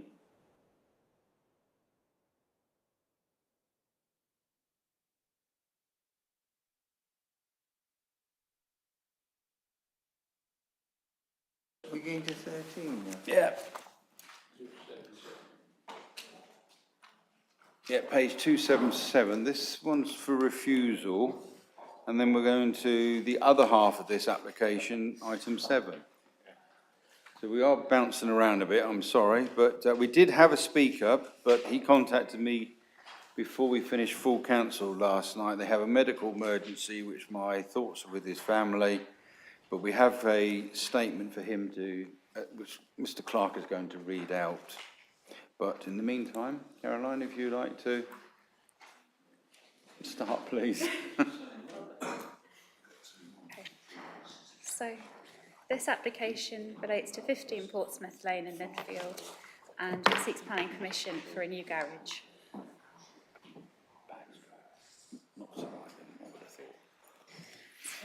The application relates to 15 Portsmouth Lane, a detached dwelling that is situated on the western side of the highway. It's outlined in red here on the slide. Neighbouring dwellings are situated to the north, south and east of the site. There's an area of hard standing to the front of the property, as well as garden space to the side and rear. The dwelling is situated at a higher land level than the highway, and there is an incline from north to south along Portsmouth Lane. The property is situated within the built-up area of Haywards Heath, and is also within an area of townscape character, as defined by the Haywards Heath neighbourhood plan. Thank you. We did that last time. Okay. The application property has accommodation over 2 floors. It is constructed of red brick with sections of hanging tile, a plain tile roof and GPVC windows. The dwelling is characterised by a flat roof canopy over the entrance and has 2 flat roof dormers to the front. The dwelling has been previously extended through a 2-storey side extension to the north here, with a front-facing dormer window and a single-storey rear extension. This slide shows plans from a previous application at this site for a detached carriage dating from 2020. The plans to the left, which is the site plan and elevations here, show the scheme that was originally submitted, and it placed the garage forward of the existing building. Revisions were sought during the course of this application that included repositioning the garage to the side of the house, shown on this plan here, and this was the scheme that was subsequently approved. This slide relates to a previous permission that was sought earlier this year for a range of extensions to the dwelling. It proposed a 2-storey side extension that included a garage from the projection, and it also included a 1-storey rear extension and pitched roofs over the dormers and a porch. This was refused on design grounds by the planning authority, and an appeal was subsequently submitted. The planning inspectorate issued a split decision that dismissed the 2-storey side extensions and the works to the front and allowed a 1-storey rear extension only. Key issues for the dismissed works were the design and impact on the existing building. This slide shows the plans that are proposed for the garage. This is to be a 1-storey building with a pitched roof design that is to be situated to the front of the property as indicated on the block plan. Set out in the, it is also to be finished in materials to match the existing dwelling. Set out in the officer's report, there is no objection to the design of the building, and with regards to amenity, it's considered that due to the scale, position and changing land levels between the site and the neighbours to the north and south, that there would be no adverse impact in terms of to their amenity. The surrounding area, as identified by the inspector, is characterised by detached 2-storey family houses that are set back from the street and are within large mature landscape plots. Many dwellings are, as a minimum, at least partially screened from public vantage points by mature trees and planting. As this image shows, garages within this area are situated to the side of houses. None are placed wholly forward of the building line, providing open spaces within the street. The garage to the north, here at number 17 Portsmouth Lane, does appear to be in a forward position. However, it's a 1-storey building that falls in line with number 17's frontage here. So it is set back from the highway.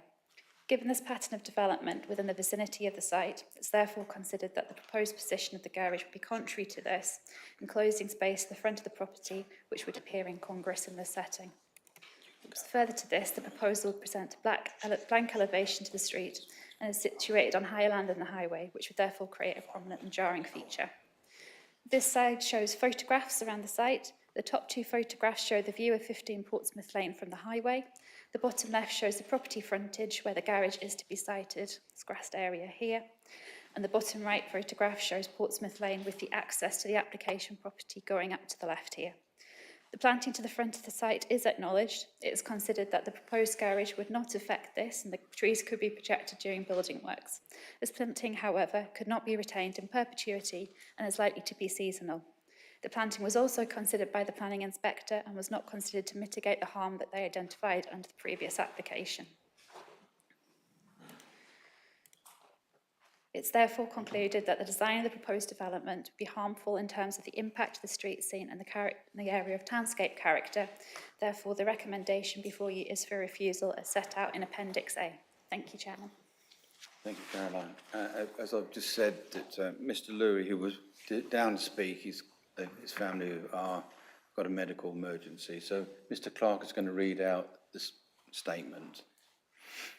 Dear councillors, I would like to explain that the proposal is an amended proposal of a previous refused application. The application was for a 2-storey side extension that incorporated and integrated a double garage, and it was refused due to its size, scale and dominant unsympathetic addition to the existing dwelling. We have reduced the size of the side extension by 60%, and one of the key ways this was done was by removing the integrated garage and detaching it from the existing house. A double garage is a crucial part of what we are wanting to add to our property throughout our planning journey. Our property in the proposed area is well screened on all 4 sides of the boundaries. The materials are to match the existing house and to blend in with the host dwelling. There are no objections from any neighbours, town council or any other parties, and the support from 2 adjoining neighbours and the town council.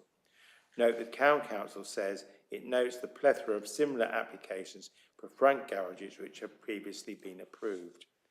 I believe the proposed garage would respect the character and appearance of the street scene as shown from evidence on the application and sent to yourselves.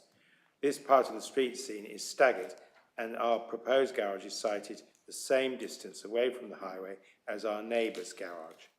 I understand that every application is done on its own merits, but it is also conceded that my examples I have sent you all add support in the understanding of the surrounding street scene, and I hope you can agree that our proposal does not cause harm to the character of the area, I hope you will support our application. Thank you, Mr. Clark. I just remind members that we were invited to go down and speak to, well, not speak to, but visit the site, and I reminded members of your code of conduct to not express a yay or nay to the site. So does anybody wish to speak? Councillor Brown, I see your finger hovering. Yes? Thank you, Chairman. Yeah, I've just, I did pass by and just had a quick look. I'm interested in the fact that the neighbour has got a garage in a sort of similar position. I wonder how that affects the recommendation. Thank you. I think the officer mentioned that because the whole house is moved forward of the street line, yeah. I visited the site as well, and I must admit I did scratch my head on this one.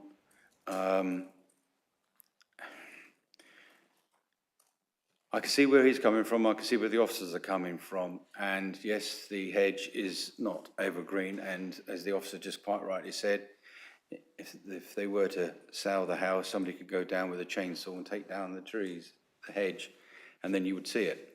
But at this point in time, you wouldn't be able to see it, so it's really subjective at this point in time, hence the fact it's here in front of us.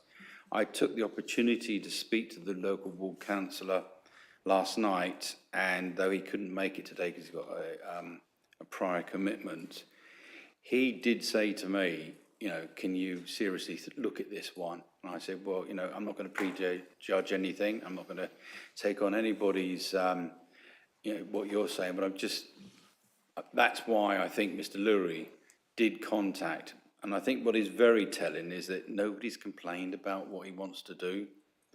The town council, this is Hayward Heath Town Council, the last one we had was poor Caroline had, was Linfield Parish Council.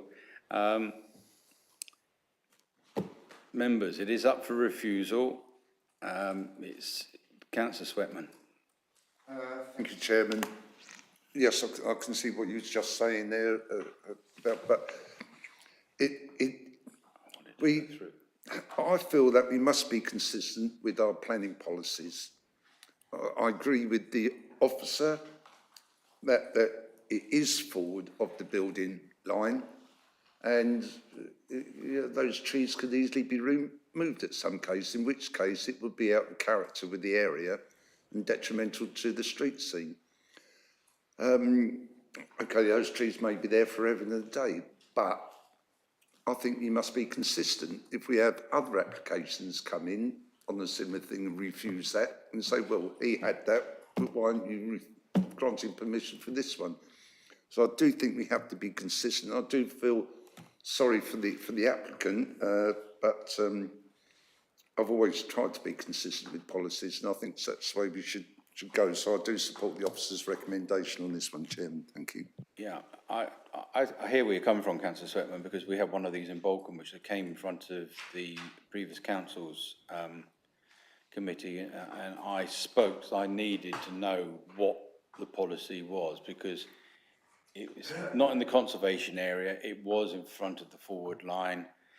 He did appeal, he did lose, and he's now got a garage, because he built his plot of land, his building right across the whole, and he can't go into it.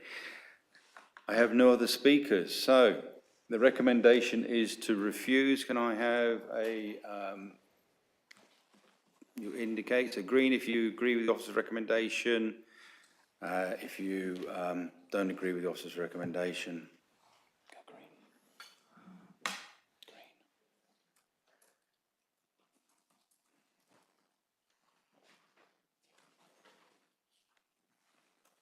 Right, I have 9 people have voted, so this has been refused. We're going with the officer's recommendation. Now, before we go to the next item, it's the same. Caroline's going to stay because it's the other part of this application, which is agenda item 7. After we've done this one, we are going to take a 5-minute break. Sorry, Colin, we've been here for over nearly 2 hours. 177. 177? Yeah. I might be pushing it, but being this is similar to what we've just had, and it's the house itself, and if you look, they've already got permission for this, which is on this. We don't need an officer's rep, we've just seen what they've just said, didn't we? Yeah, and the fact is that they've got no representation, and it's fully supported by the town council. So is there any reason, that's my opinion, is there any reason for us to sit here and go through I wasn't going to ask Caroline to go through it again, because you've just done it very eloquently. Do members need to see what we've just seen? Councillor Forbes. Right, okay then. So can I have a proposer, which is Councillor Forbes? And I'll second, Chairman. to approve this application. So can we vote, please?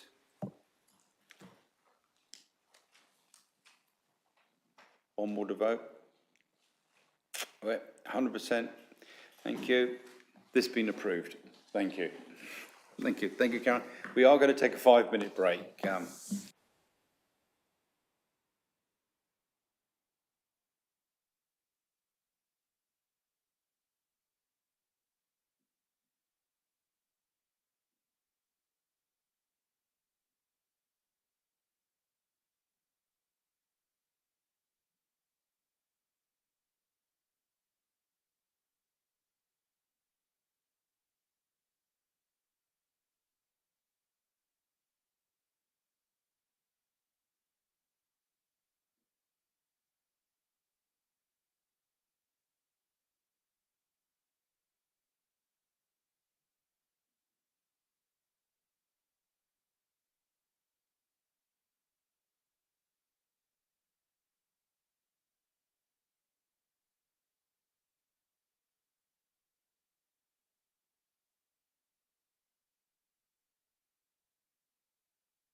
speaks German.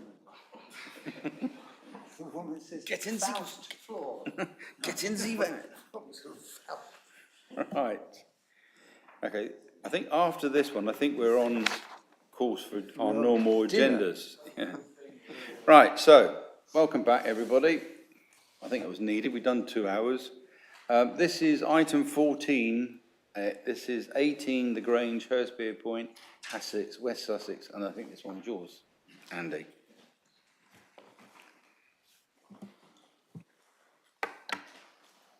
Yes, thank you, Chair. Nobody in? Oh, yes. There we go. There we go. Right. Yes. Good evening, committee. It is the evening now, isn't it? Yeah.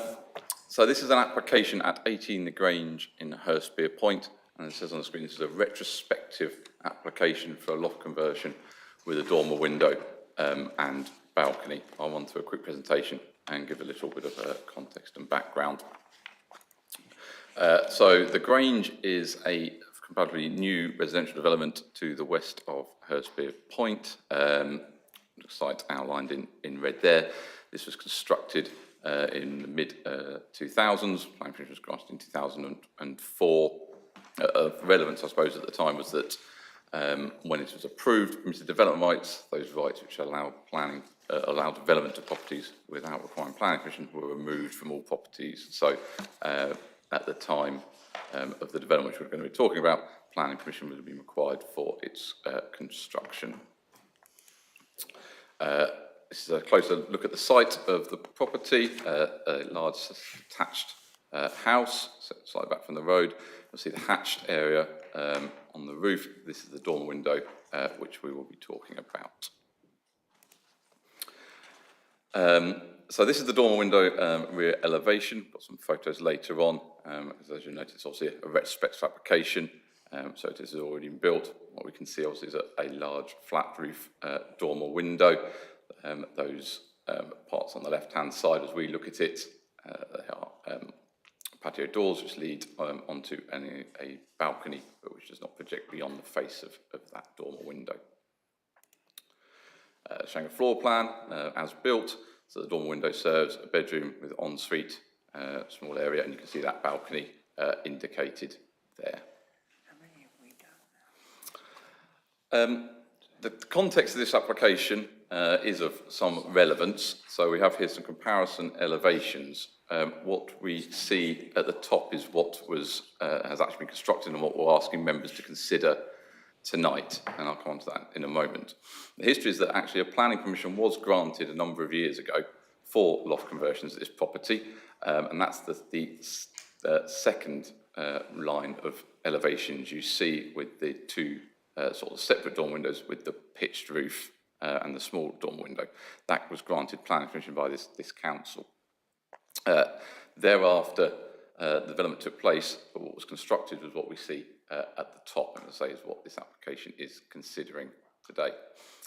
This matter actually came first to the attention of the council about 3 years ago, as the dormer window materially different from what was approved and was considered a breach of planning control. In line with our enforcement charter and policies, we seek to try and resolve matters without recourse to formal notices. So we've worked quite closely with the applicant and the ward member in respect of coming up with potential solutions, and the council has granted us 2 planning permissions, one which has lapsed and one which is still extant, which could be implemented, and that is for the scheme you see on the bottom of those 3. That shows that the plan would be to amend the current dormer window by introducing pitches to its elevation, separating it up into 2 smaller elements so that it resembles or more closely resembles, shall I say, that scheme which was originally approved. But as it is of today, we are just considering the development which has actually been constructed, and obviously because it's retrospective, we have some photos, so we don't have to sort of translate the plans. So that is the development as constructed. As ever, we determine applications in accordance with the development plan policies, and that is true for retrospective applications. You cannot consider a retrospective application any differently just because it may have taken place, nor can we take into account sort of personal circumstances or necessarily how the situation may have come to arise. We're solely considering the development on its planning merits. As it is, large box dormer windows are not considered to be compliant with the policies of the development plan. Policy DP26 seeks to achieve a high design for new developments, and the Mid-Sussex Design Guide, issued a year or so ago, is explicit in how it believes dormer windows should be designed, and that is that they are subservient to the roof slope. They do not occupy the majority of the roof, and that large flat roof designs are not supported. So applications of this form, when they come forward, on the whole, are refused. Members of this committee may recall considering an application unlike this last year for dormer windows in East Grinstead, and they were refused. That matter is still ongoing, but what we're asking members today is to consider the development in front of you. The officer's recommendation is that the development does not accord with the policies of the development plan, and therefore the application should be refused. Moving forward, as the report states, then it will be a matter of, as the breach of planning control has not been supported and has been refused, that it will be expedient to pursue the next step and issue an enforcement notice to remedy the breach of planning control. That enforcement notice would require either the window be removed or implement the planning permission which has been granted, which the council consider acceptable. As I noted earlier, this matter has been under consideration for a number of years, dialogue being ongoing between the council and the owner. We are reaching a point now where, under the provisions of planning law, development which is more than 4 years old cannot be enforced. We are reaching a point where that 4 years is approaching, and therefore we would be saying that were you to refuse the application tonight, an enforcement notice would be issued imminently for, as I say, either removal of the window or implementing the planning permission which has been granted. But as it is at the moment, I say the recommendation is to refuse the application on its planning merits and those planning merits alone, and I will leave it there. Thank you, Chair. Thank you, Andy. We have two speakers. The applicant, it's Yvonne Tyler. If you'd like to come to where the Democratic Service Officer is. When you start to speak, the green light will come on. You'll have 2 minutes to read your statement out. After 90 seconds, the light will change from green to amber, indicating you've got 30 seconds left. And when it gets to red, I shall ask you to sum up in one sentence, please. As soon as you start speaking, it will go to green. Hi, good afternoon. I'd like to talk to you about my home. I applied for the original planning permission, and once the builders started work, they found the build was not possible and come up with a different design. We discussed it, and they advised it was compliant with planning permission. I naively agreed with them. During this time, I was extremely ill. Having been away convalescing for Christmas, I returned to find a letter from the planning department telling me that I did not meet the building regulations. I was shocked and appalled to read this, as I am a very law-abiding citizen and would not have knowingly contravened the planning rules. Since then, I have worked extensively with the planning department trying to find a solution. The current planning permission requires me to take the roof off and then replace it with 2 apex roofs and then move a wall 1 metre long back by 10 centimetres. This planning permission keeps the balcony as it is. I have had numerous builders around, but they will not take the work as it is not economical to do it. Obviously, there is a large cost to doing this as well. As we all know, building resources are scarce. It does not make environmental sense to be ripping off the current roof and wall, which will then be skipped to meet the current planning permission. In September, I submitted to allow permitted development on the Grange, which allows everything in this build that was approved. I already have planning permission for the balcony. Therefore, as far as I can see it, I have all the approvals in place for this planning permission to be agreed. The neighbours next door, where you see the picture taken from, are supportive of this and have put it in writing. I have applied for lawful development, which was received by the planning department on the 2nd of October, as they feel the build has not been completed for 4 years, and would ask the committee if they feel they cannot support this application, that they do not support the issue of an enforcement area, as I do not believe that this is in the public interest and the public cost to enforce me. I therefore ask that you approve this planning permission and do not agree to enforce me. I thank you very much for your time. Thank you very much. To members of the public who are watching us, we've got the local ward councillor, Councillor Colin Trumbull. He is not timed, but he is aware not to speak for England, which is going to be pretty hard for Mr. Councillor Trumbull, but try and keep your vest, please.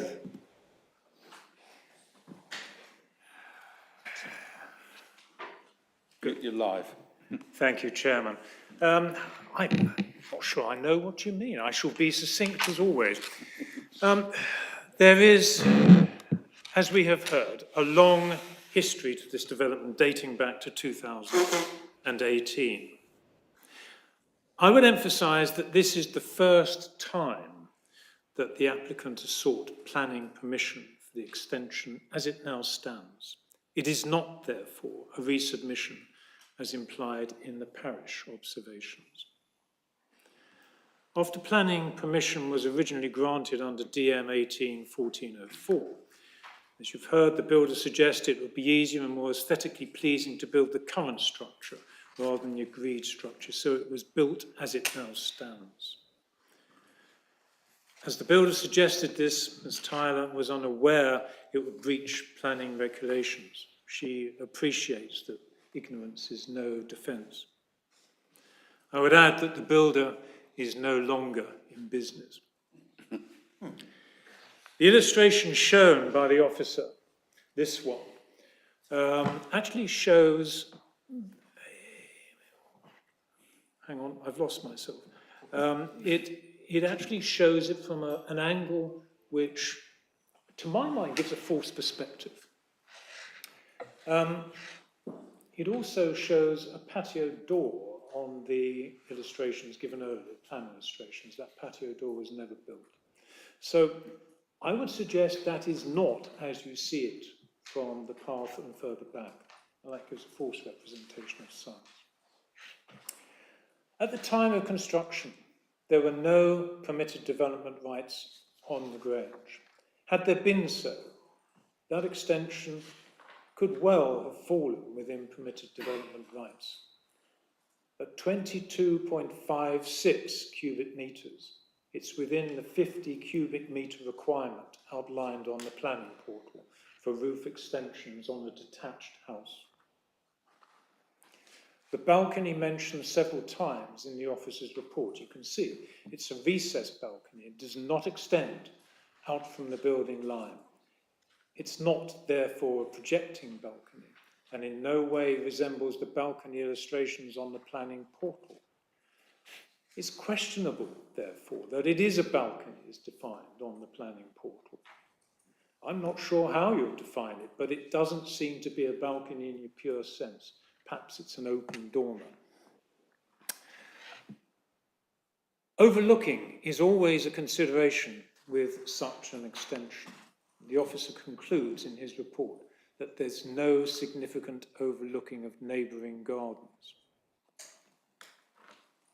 Principle DG 53 of the MSDC Design Guide states, and I quote, rear flat roof dormers may be acceptable providing they don't rise above the main ridge of the roof, are subservient to the main building, and do not impact the privacy of neighbours. This rear extension does none of those things.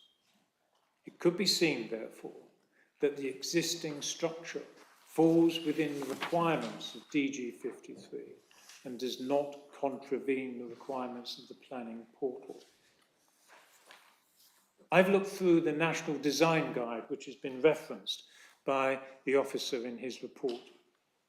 And I've also looked at the National Design Process and Tools. I could see nothing that refers specifically to an extension such as this. As indicated in the report, there have been many open and constructive discussions over the years on how far the design, and I quote, is informed by the character and appearance of the existing dwelling and the surrounding area. Those are the final lines of DG 53. This reasoning informed the planning officer's suggestion that the applicant submitted the application in 2021, which was to replace that structure with a pitched roof design. Chairman, as you and some members will know, design has long been my passion, and it's arguable that the existing structure is actually more aesthetically pleasing than that proposed under DM 21/1393. And as Ms. Tyler said, she's not been able to find a builder willing to undertake the work necessary to implement the rebuilding required. Several builders have said that the work would be unnecessarily complex, time-consuming, and overly uneconomic.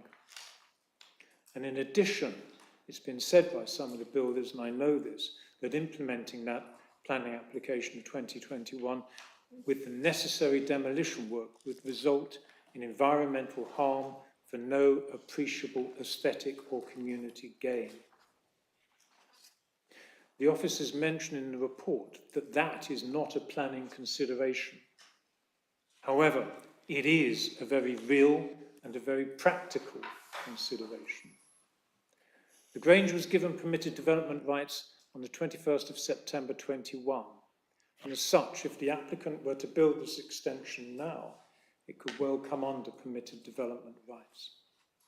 As you are aware, at appeal, an inspector would look at any application under the conditions that exist now, not at the time of the original application.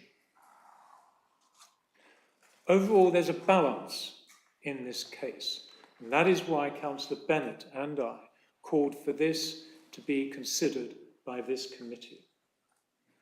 Both Councillor Bennett and I support this application.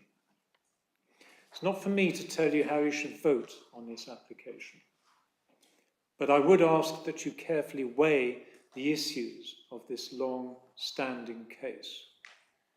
Should you be minded to refuse the application, I would ask that you consider whether, given the balance here and the practical circumstances, it is wise and in the public interest to enforce this case.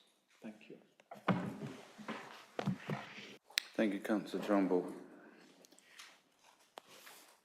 Mr. Clark, page 294, the last paragraph. I have two questions. I'm sure the members will have another couple more to say. This application would refuse the lawful development certificate, a certificate of lawfulness for the dormer window under section 191 of the Town and Country Planning Act. We've just heard that under the permitted development, this would be likely to be allowed. Hand away from the mic. I'm not 100% sure that is correct.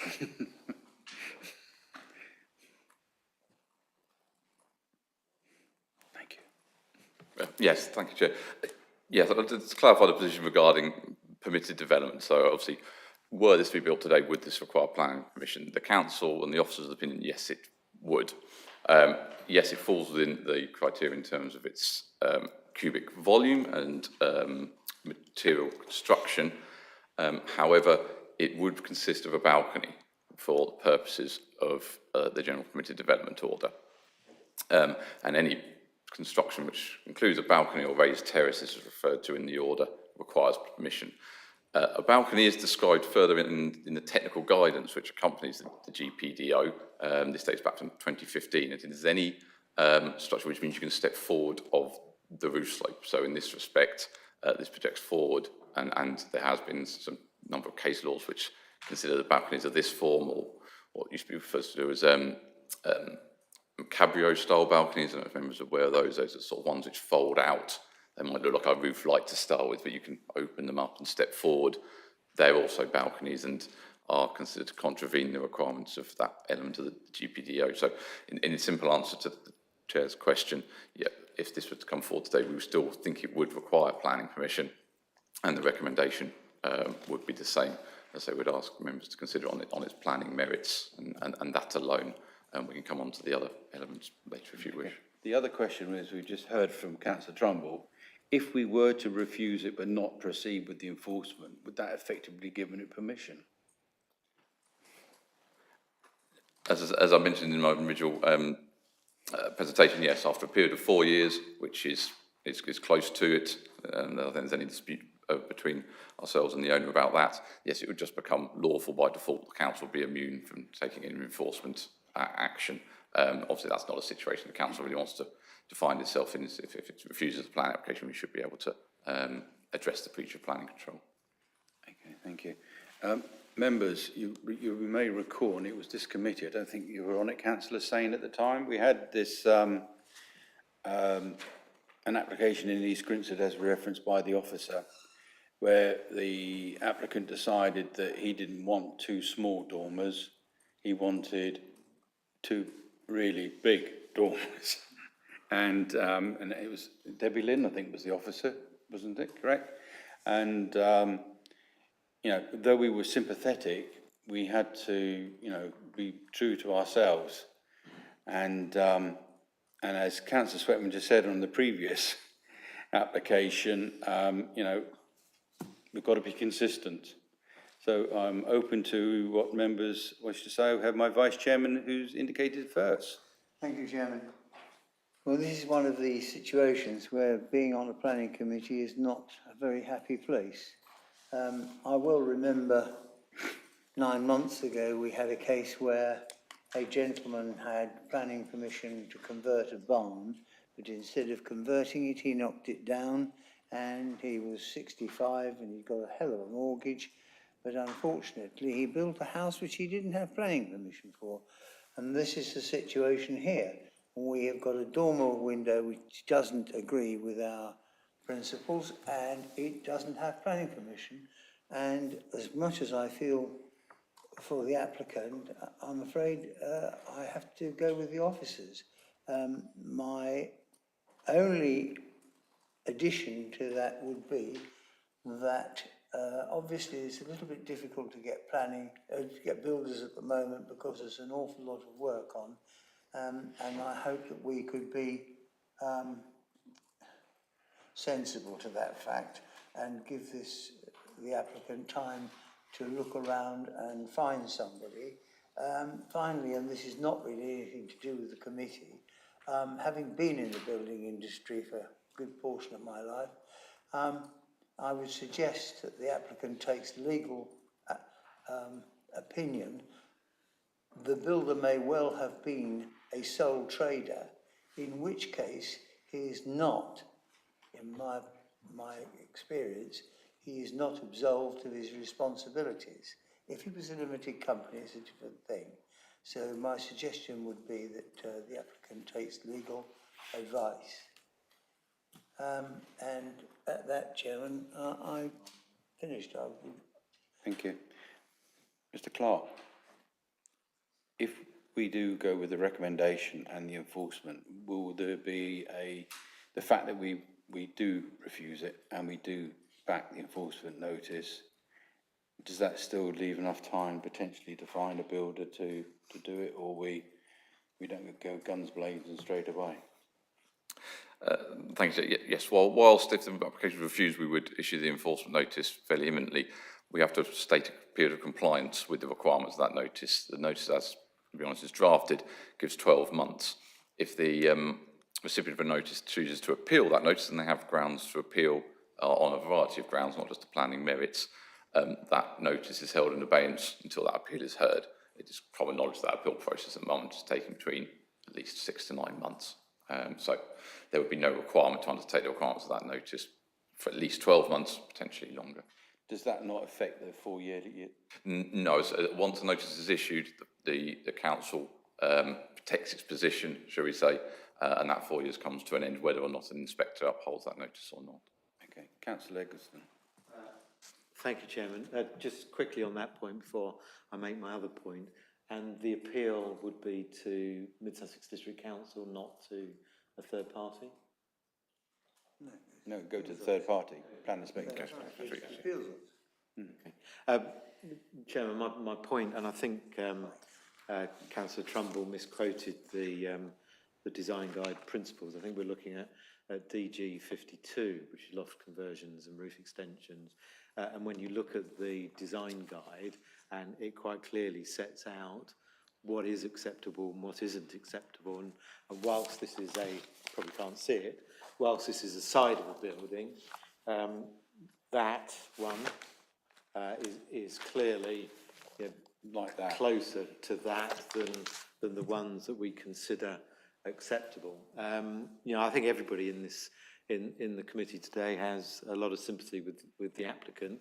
I'm comforted to hear that there's a 12-month window on enforcement, because one would like to think that within that period, the applicant could find a builder, and B, might be able to come back with an application which doesn't necessarily destroy everything that's done there, and bring something back which we would find acceptable, but which is more sympathetic to what we say should be done.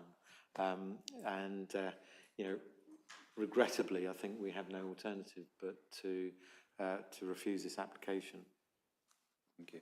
Councillor Sweaten, you've taken yourself off, have you?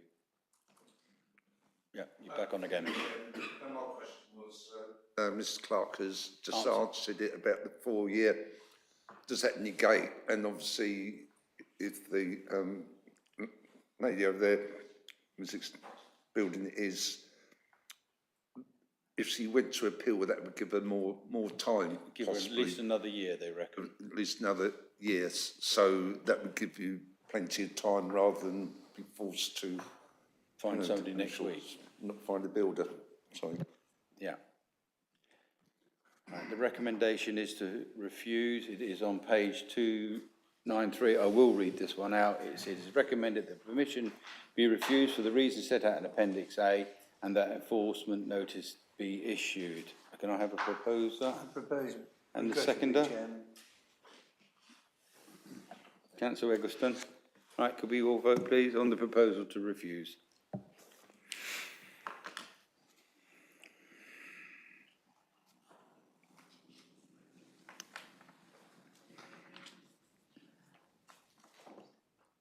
Okay, got our first abstention of the evening. 7 to agree with the officer's recommendation, 1 not to agree with the officer's recommendation, and 1 person who's neutral on the officer's recommendation. So it is refused. Thank you. Do apologise, but you've got a year. Thank you. Go after the builder. Cheers, Andy. Right, moving on. Yeah, I would. This is agenda item 8, which is 191. We're on the We're on the final track. This is Anna. This is yours. Which one is this? Okay, 8? 191. 191. Page 191. Oh, no, it's not. Yes, it is. Hang on a second.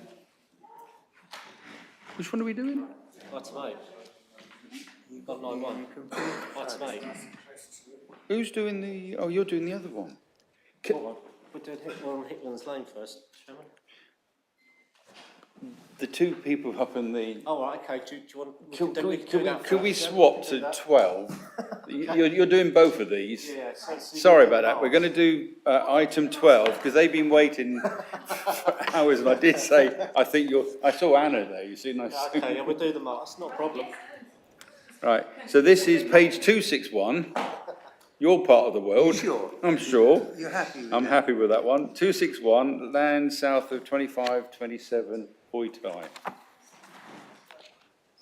Sorry, Anna. Sorry. I saw Anna's name then. I thought that was one we were going for. So it's item 12. Item is for refusal.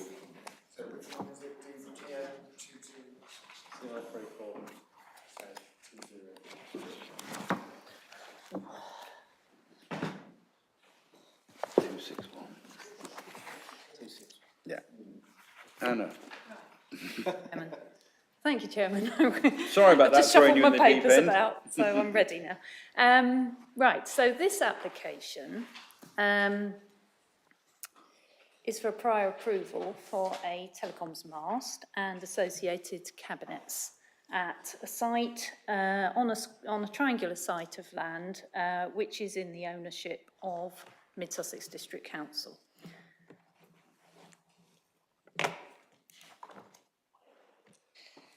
So the application site is on this grassed verge on the north side of a mini roundabout junction at Holt High Road and the junction with Blackwell Farm Road in East Grinstead. The area of land is this grassed verge, and this site layout shows the position of the proposed mast and also the position of the associated cabinets. There are some existing cabinets, and these are indicated on this plan here and here. There are also on this corner a number of signs, road signs and lampposts, and the lampposts are a height of 10 metres.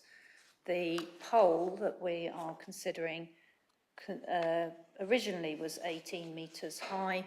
It was reduced to 15 metres in height during the course of the application.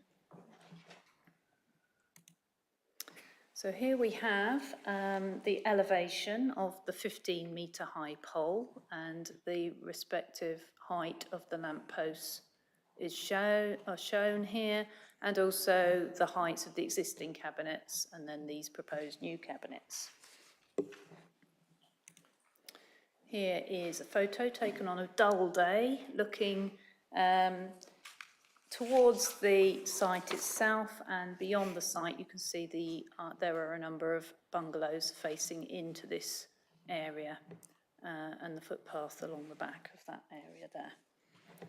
And finally, there's a shot from the other direction, from the eastern end of the land facing in a westerly direction, which illustrates the height of the existing street lighting columns, and also an idea of the existing heights of trees around and about. So these are 10 metres, so you've got to think another half height on that again to get to 15 metres in height.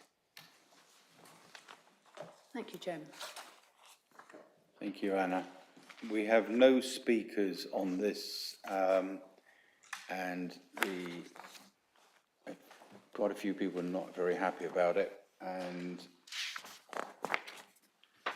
the town council recommend refusal. So unless Who's recommended, Chairman? I'm going to go with Councillor Sweat because he is East Grinstead. You're Mr. East Grinstead today. Well, it stumped me now because I was about to go into a big charade of a case. But if the Vice Chairman has moved for recommended, I'm more happy with that. But what I will say, that there is a development, obviously the other side of the Blackwell Farm Road, which is district-owned land as well. This is, as you can see from that photograph there, it is a very cluttered junction. And I'm not sure whether that grey box is a virgin fibre box. It looks quite new. Or something like that. Well, whatever it is, if you have another box, another street furniture associated with this 5G mast, it's going to be very distracting for the drivers. At the top of College Lane, you've got a wide footpath. There's a mobile telephone mast there, but it's set right back, so it's not obtrusive. You can't really notice it, but that would be very noticeable and detrimental to the street scene. And bearing in mind, that is a gateway into the town. Yeah. Or one of the gateways into town, very important one. So I'll go with the recommendation to refuse this, Chairman. Thank you. I agree. Actually, looking at that photograph, it's good the fact they're starting to build on that side, the other side of the thing. So it's quite a good update. Thank you, Anna. That was a good one. Right, we've had a recommendation to refuse. We've had a seconder on that one. Unless anybody else wishes to speak, can we go to the vote, please?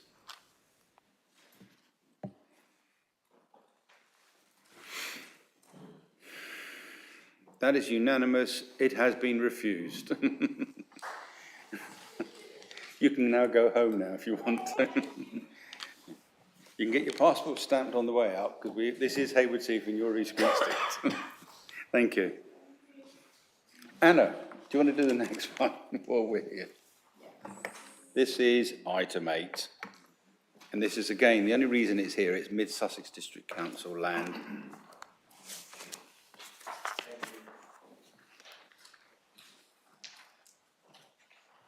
2 months pregnant. Yeah. Right, thank you, Chairman. Shuffling back to my other papers. Sorry about that. This application is for a number of things. I mean, it's change of use from an F2 hall or meeting place to a sui generis to include 2 use classes, F1 learning and non-residential institutions, and F2, which is for recreational uses, including outdoor sports facilities and community halls, all formerly Class D2, refurbishment, loft conversion, and internal alterations to the existing sports pavilion. So the site is the sports pavilion on Hickman's Lane, which is currently in use not only by sports clubs, but also by a nursery use as well. It's in MSDC ownership. The pavilion is orientated in a north-south direction, and on this plan we've also got blue areas of land which are also within MSDC control. The plan indicates the location of the cricket pitch on the eastern side and football pitches on the western side, and I believe this is currently football pitches as well. So here's the block plan. This just shows those pitches and also the associated car park area with access off Hickman's Lane and a children's play area. So here is the existing building. It's a simple single-storey building and the roof height is 5.6 metres with a gable end, built-in brick, and it measures 25 metres long and 10.5 metres wide. The existing floor plan shows that the building accommodates changing rooms, stores and a small kitchen and a central social area, currently all on one level in the building. The proposed elevations indicate the changes that are proposed to add an extra floor onto the building, which incorporates this dormer style addition and balcony for people to view the cricket ground on the eastern side of the building. The dormer has full height glazing and timber cladding. Other external alterations to the building include the addition of exterior rendering and lettering on the northern end gable, a new entrance hall access from the northern end of the building, with added windows and the creation of a full height entrance foyer with access doors on the eastern elevation and new doors on the western elevation. The proposed floor plan illustrates that the ground floor of the building is to be reconfigured to include this double height foyer entrance and the first floor staircase. Also, there's an access lift via a platform lift to the first floor. Here is the first floor, which will include a club lounge and a kitchen and an open landing from the lift. So just some photos to illustrate the current appearance of the building. So this is the northern end of the building, and currently there's this nursery use going on here. So there's partly fencing around the building to secure an outdoor play area on the southern side of the building, and this is the western elevation. And just to illustrate, these are the football pitches as they're laid out at the moment, and here is the car park and plenty of parking on site there. So the recommendation is to approve this with the conditions outlined in Appendix A. Thank you, Chairman. Thank you, Anna. We have no speakers. Do anybody wish to debate or will they move it? I'll second it, Chairman. Councillor Sweatman to propose and my Vice Chairman to second. Oh, You were a bit slow, were you? Yeah, go on. No, it's fine. I was going to recommend that, but also there was a couple of representations about whether they would have a alcohol licence and the opening hours. I was going to say that's dealt with the licensing section. They would have to come in for that. Yeah. So that cuts out the objections to it. Yeah. And it's fully supported by the parish council. And Mid Sussex, of course. Thank you. Can we, we've got a proposal and a seconder. Can we vote, please, on this one?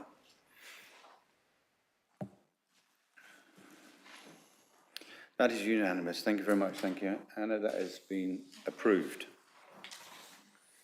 All right. The next three items are down to Mr. Ashdown, who's going to do this one. We're going to item 9, which is the DM 222620 Fat Face Unit B, the Orchards. And again, the only reason it's here is because it's we own the land and own the building. Do we need a presentation on this one? No? That's what you've got. Right. Recommended, Chair. That is our presentation. That's what they want. And we've got a seconder. Councillor Sweatman again. You've got to be quicker with Councillor Forbes. Can we vote on this one, please?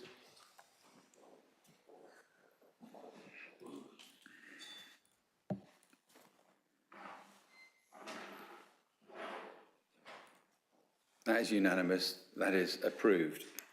Right. This next one is item 10, which is in Burgess Hill. It is the site of the former Martlets Hall, Burgess Hill, DM 222751. Okay, Mr. Ashdown. And that is page 217. Thank you, Chairman. I'm sure all members will know where the site is. Centre of Burgess Hill, currently vacant, where the former Martlets Hall was located. What's proposed is a temporary pop-up park. The council are applying for up to 18 months. So any time between, if permission is granted, up to 18 months, that use can be removed. So in terms of the proposed layout, it's proposed there be two shipping containers on the side nearest the car park here. This will be a screen fence along the outside. There'll be additional landscape planting throughout the majority of the outside of the proposed park. You should note that these three planters here are on wheels, so they are movable to allow vehicular access as and when required. And there's a small raised stage area here for events.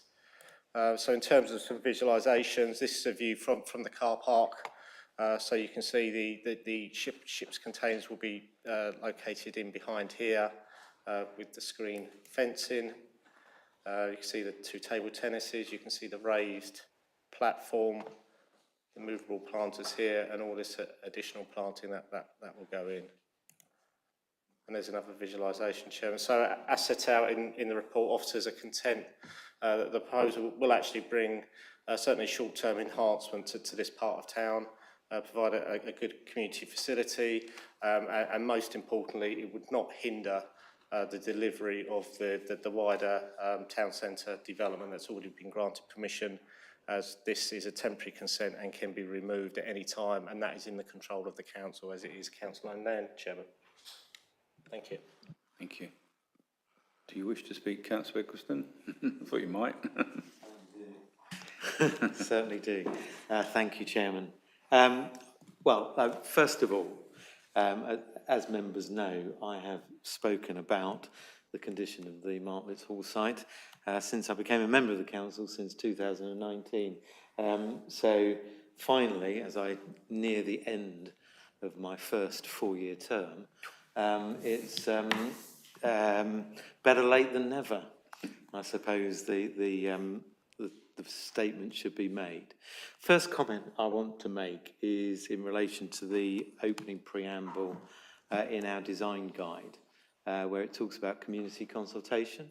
Community engagement can be a useful way to discover more about a site and its setting and to gain an understanding of any concerns that the community may have in relation to an application. Now, whilst this is not by any means a material development, it is of symbolic importance. And so through you, Mr. Ashdown, I'd like to pass on my disappointment that the applicant didn't approach me as not just the district council member, but the town councillor for the ward to talk about the application before it was submitted. Because as we all know, the site, if left untouched, is a complete eyesore. Glad you didn't use that word. I'm glad you didn't use that other word. I know, I took on, I wouldn't use that word anyway, particularly in what is going on in Eastern Europe at the moment. It is an eyesore, so to do nothing is plainly stupid. But we've got to make sure that, and I'm glad you've left that visualisation up, we've got to make sure that for this short-term meanwhile use, that it is more than just paying lip service. And I'm sure everybody knows the site, and I'm sure everyone will agree with me that the surface in that visualisation does not reflect what the site looks like. Yes, I agree with that. And one of the challenges that we have is thank you. One of the challenges that we have is whatever we put on it, unless we've done something to the surface is always going to detract from the visual amenity. And I don't know whether there's something that we can put by way of conditions to try and improve the surface of the site, because that's what people will inevitably look at. And if you go down and look at the site, it is littered with loose gravel. There are trip hazards, etc. And to make it work, we need to deal with that from a planning perspective, but also we have a duty as landowners to ensure that we minimise the risk, because we have liability under the Occupiers Liability Act. So that's something that we need to address, number one. Number two, when again you look at the visualisation, so the tall tree to the rear is an existing tree, okay? That one? That one there, yeah. It's actually, in scale terms, about twice the height of what the tree actually is. If you can see it, that's possibly not it. So I want to make sure that we're putting trees in planters, and I want to make sure that the scale of the trees, in other words, we don't just plant sticks in the ground. No, like the planters down the Haywards Heath High Street there. Yeah, those type of trees. Yeah, that they are impactful, number one. And number two, because this is an 18-month meanwhile use, if we plant deciduous trees, for 2/3 of the time, they are going to be sticks. So there needs to be a mixture of deciduous and evergreen, and I know sometimes with evergreen that might give us a problem with native species, but let's be realistic here. This isn't a permanent feature, but we need to ensure that there is green coverage throughout the year. The next point is on the shipping containers. Now, I get the point, and if this was a city landscape, where you have a kind of hipster style cafe kiosk with all of the bankers spending their bonuses, it kind of works. But my concern is that we put shipping containers in there, and actually we have just 2 shipping containers. So I'd like to see in the conditions something which requires the applicant to come forward with some form management plan for those containers. And if they can't deliver something, then we look at an alternative, which might be more planting on the site. We seem to have an obsession with table tennis tables. I must admit, I was shocked. New River tried this with their ping pong parlours, and it was a disaster. Where those two shipping containers are located, when it rains, you have a small lake.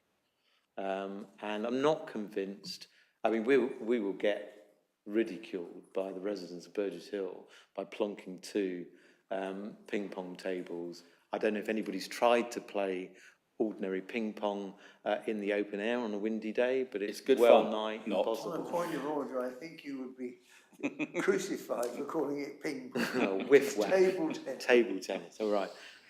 So, again, a leisure alternative, can we consider a different leisure alternative to that? Yeah. And then just a question, if there is use for those containers, are there utilities that run to it? So power, water and drainage, because that would govern what those shipping containers could be used for. So if we can do things within the conditions to make it work better, then I think we've got something that, for the period of use makes sense. And it's a pity that this monologue that I'm delivering wasn't had prior to the submission of the application, because I think we could have addressed those things at the application stage. Clearly, members, we need to approve this, and I would recommend approval, subject to tightening the conditions to deliver something on this site which provides all year round attractiveness and all year round use. Sorry, my final point, which I've just remembered, you look at the seating, right? They're all benches. 25% of the population of Burgess Hill is 65 years and older. Some of those will have mobility problems. We have a duty under DG 30 to ensure that we reflect and use a site so that it is fully accessible. There is no way that elderly people will sit on low-level benches, because if you've got mobility problems, getting down and up is really difficult. So ensure that we have a mixture of seating on the site so that it can be used by the entire community. Thank you, Chairman. Okay, Councillor, sorry, you're not Councillor. Mr Ashton who wants to come back on that one. I'm just going to actually say something as well afterwards. Thank you, Chairman. Just going to come back on a number of those. So I think in terms of the landscaping, the surfacing, we've got condition 2, which deals with soft and hard landscaping. So that would encompass all of those elements. And I'm also minded in terms of things like the benches and even the table tennis tables. For my mind, they can all be included within that condition 2 there, because they're all hard features. Clearly, obviously we'll feed back your comments, and obviously as they're recorded as well, then that they'd be there to look at. But I'm happy that they can be dealt with under that condition 2. In terms of the shipping containers, I think it's fair to say that they're not just two shipping containers just come off the docks of Tilbury and plonked into the middle of Burgess Hill. As I understand, we've got condition 3 that deals with their external appearance. So obviously that was my main concern in terms of how they will look. They're intended to be, as you can see by here, glazed to the front. As I understand it, then I don't believe they're there in terms of utilities. I think they're more there in terms of spaces that could be used probably in terms of displaying items or certain activities that may need a bit of cover. I'm content that condition 3 certainly deals with the external appearance. Ultimately, in terms of the management of them, then that's something that sits outside planning. But certainly in terms of the external appearance, then conditions 2 and 3, I think cover all of those elements. And it's obviously up to the details that are submitted through the discharge, of particularly condition 2, that will seek to address your point. I think I saw you doing a lot of notes. I'm looking at the actual application. It doesn't mention table tennis at all. So I think that was maybe just a strillative, I don't know, or not. And there is meant to be a small stage. Oh, that's it there, them on there. Is that the small stage? Okay, fair enough. I think it would be useful if, you know, Burgess Hill Town Council and the District Council speak on this one. Get the setting right, and then what could go on it. I think the fact that the movable planters is going to be helpful. So if you wanted to put something else in there, they can be moved out the way and then replaced. I am totally in agreement. Outdoor table tennis in a windy day, it's not fun. I've done it once and I made myself look an idiot, which is not hard to do. So yeah, I think a little bit of interreaction might go down well. Bearing in mind it is only a short time frame on this one. I have a ball pitch there. well, we've got one. We just recently opened a ball pitch down behind Marl Place, haven't we? Down that area up there. Councillor Brown. Thank you, Chairman. Yeah, I just say I agree with almost everything that Councillor Eggleston said. And so moving to what I didn't say, and I'm astonished that you know the council haven't been brought along with this. Although I see that they made a response in the documentation.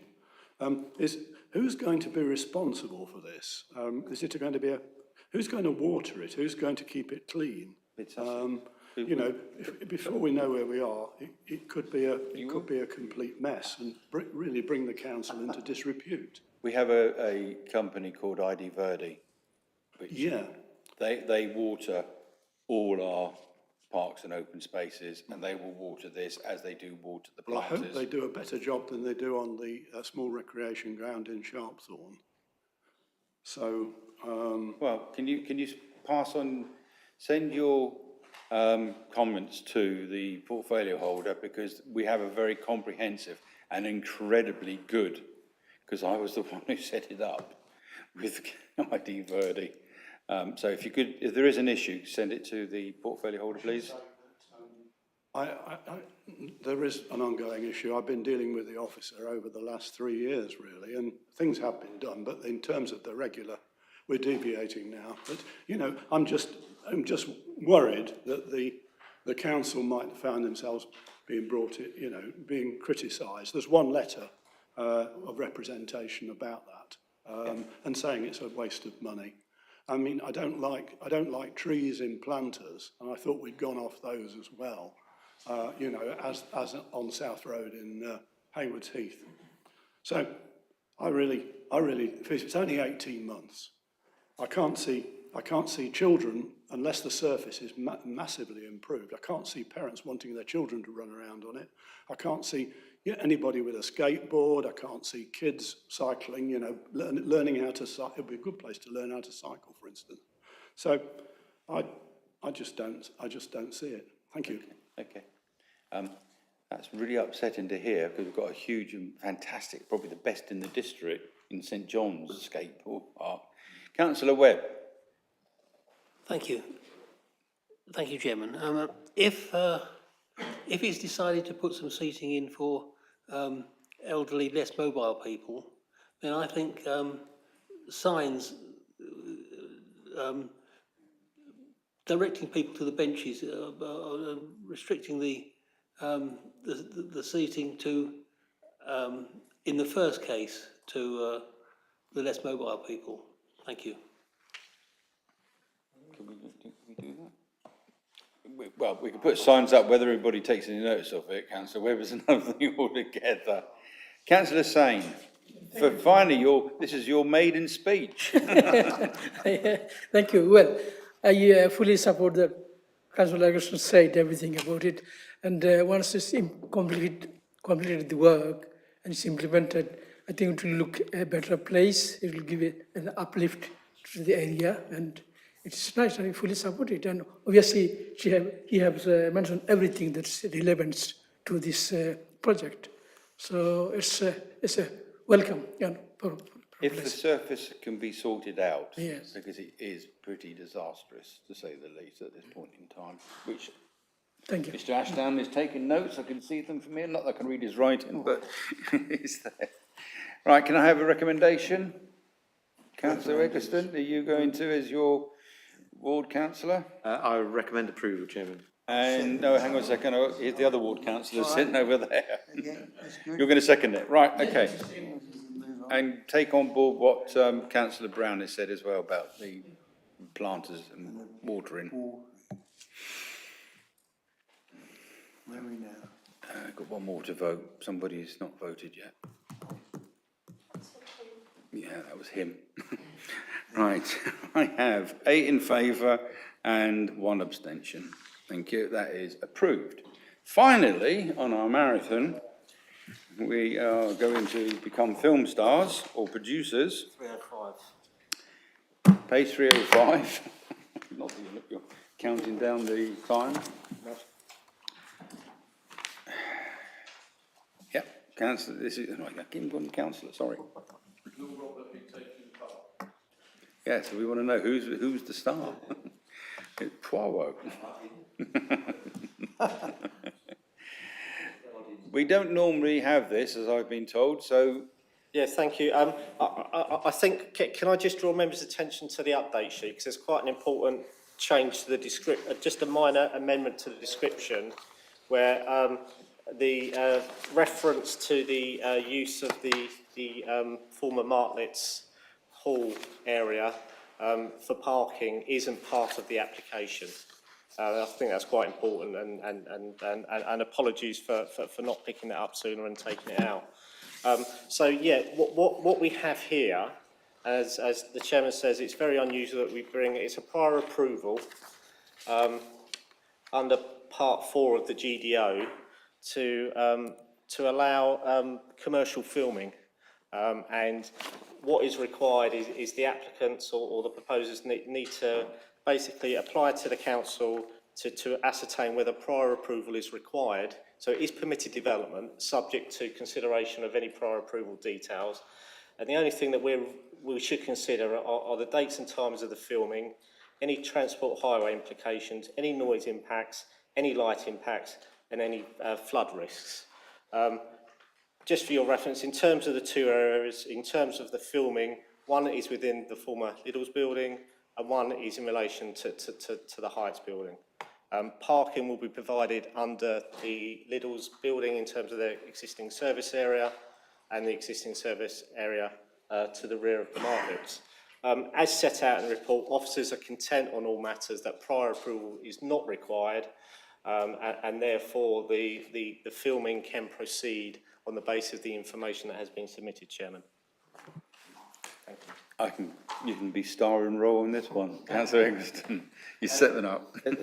Chasing your autograph. Thank you, Chairman. I mean, this is fine. I mean, they filmed last year. I mean, I quite understand why they didn't need prior approval last year, but they need it this year. But presumably it was I'm sure there was a reason.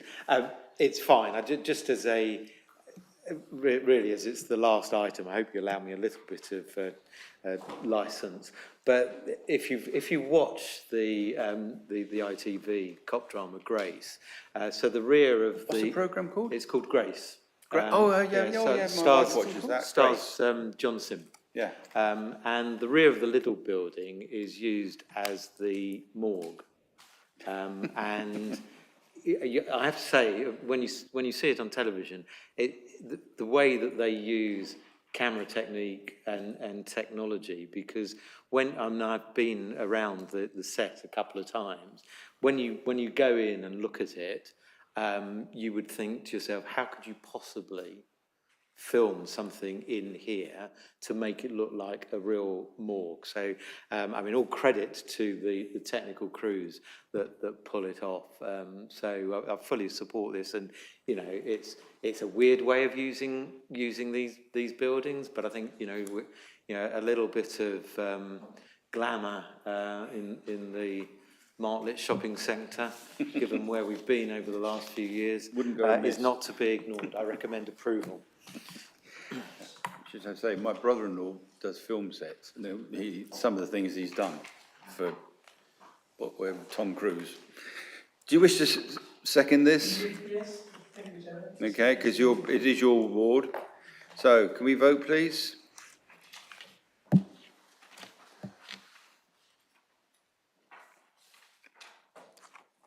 I'm waiting for one. You did press it, didn't you? I did. Yeah? It's yours again. You missed it. I got the wrong shaped finger. You have. That's unanimous. Thank you very much. I think we've earned our long service and good conduct medal for tonight. I do appreciate the fact that we've got through this in a timely manner, the best we could possibly get. No, yeah, right, we're not finished that thing yet. No questions on the 10-2, thank you. You better not. All right, can we all sit still a second while we kill the... I'll close the meeting first. 7:12, I can't believe I'm saying 7:12. 7:12. And when we get the... Killed yet? Yeah. It's killed, you can get up now.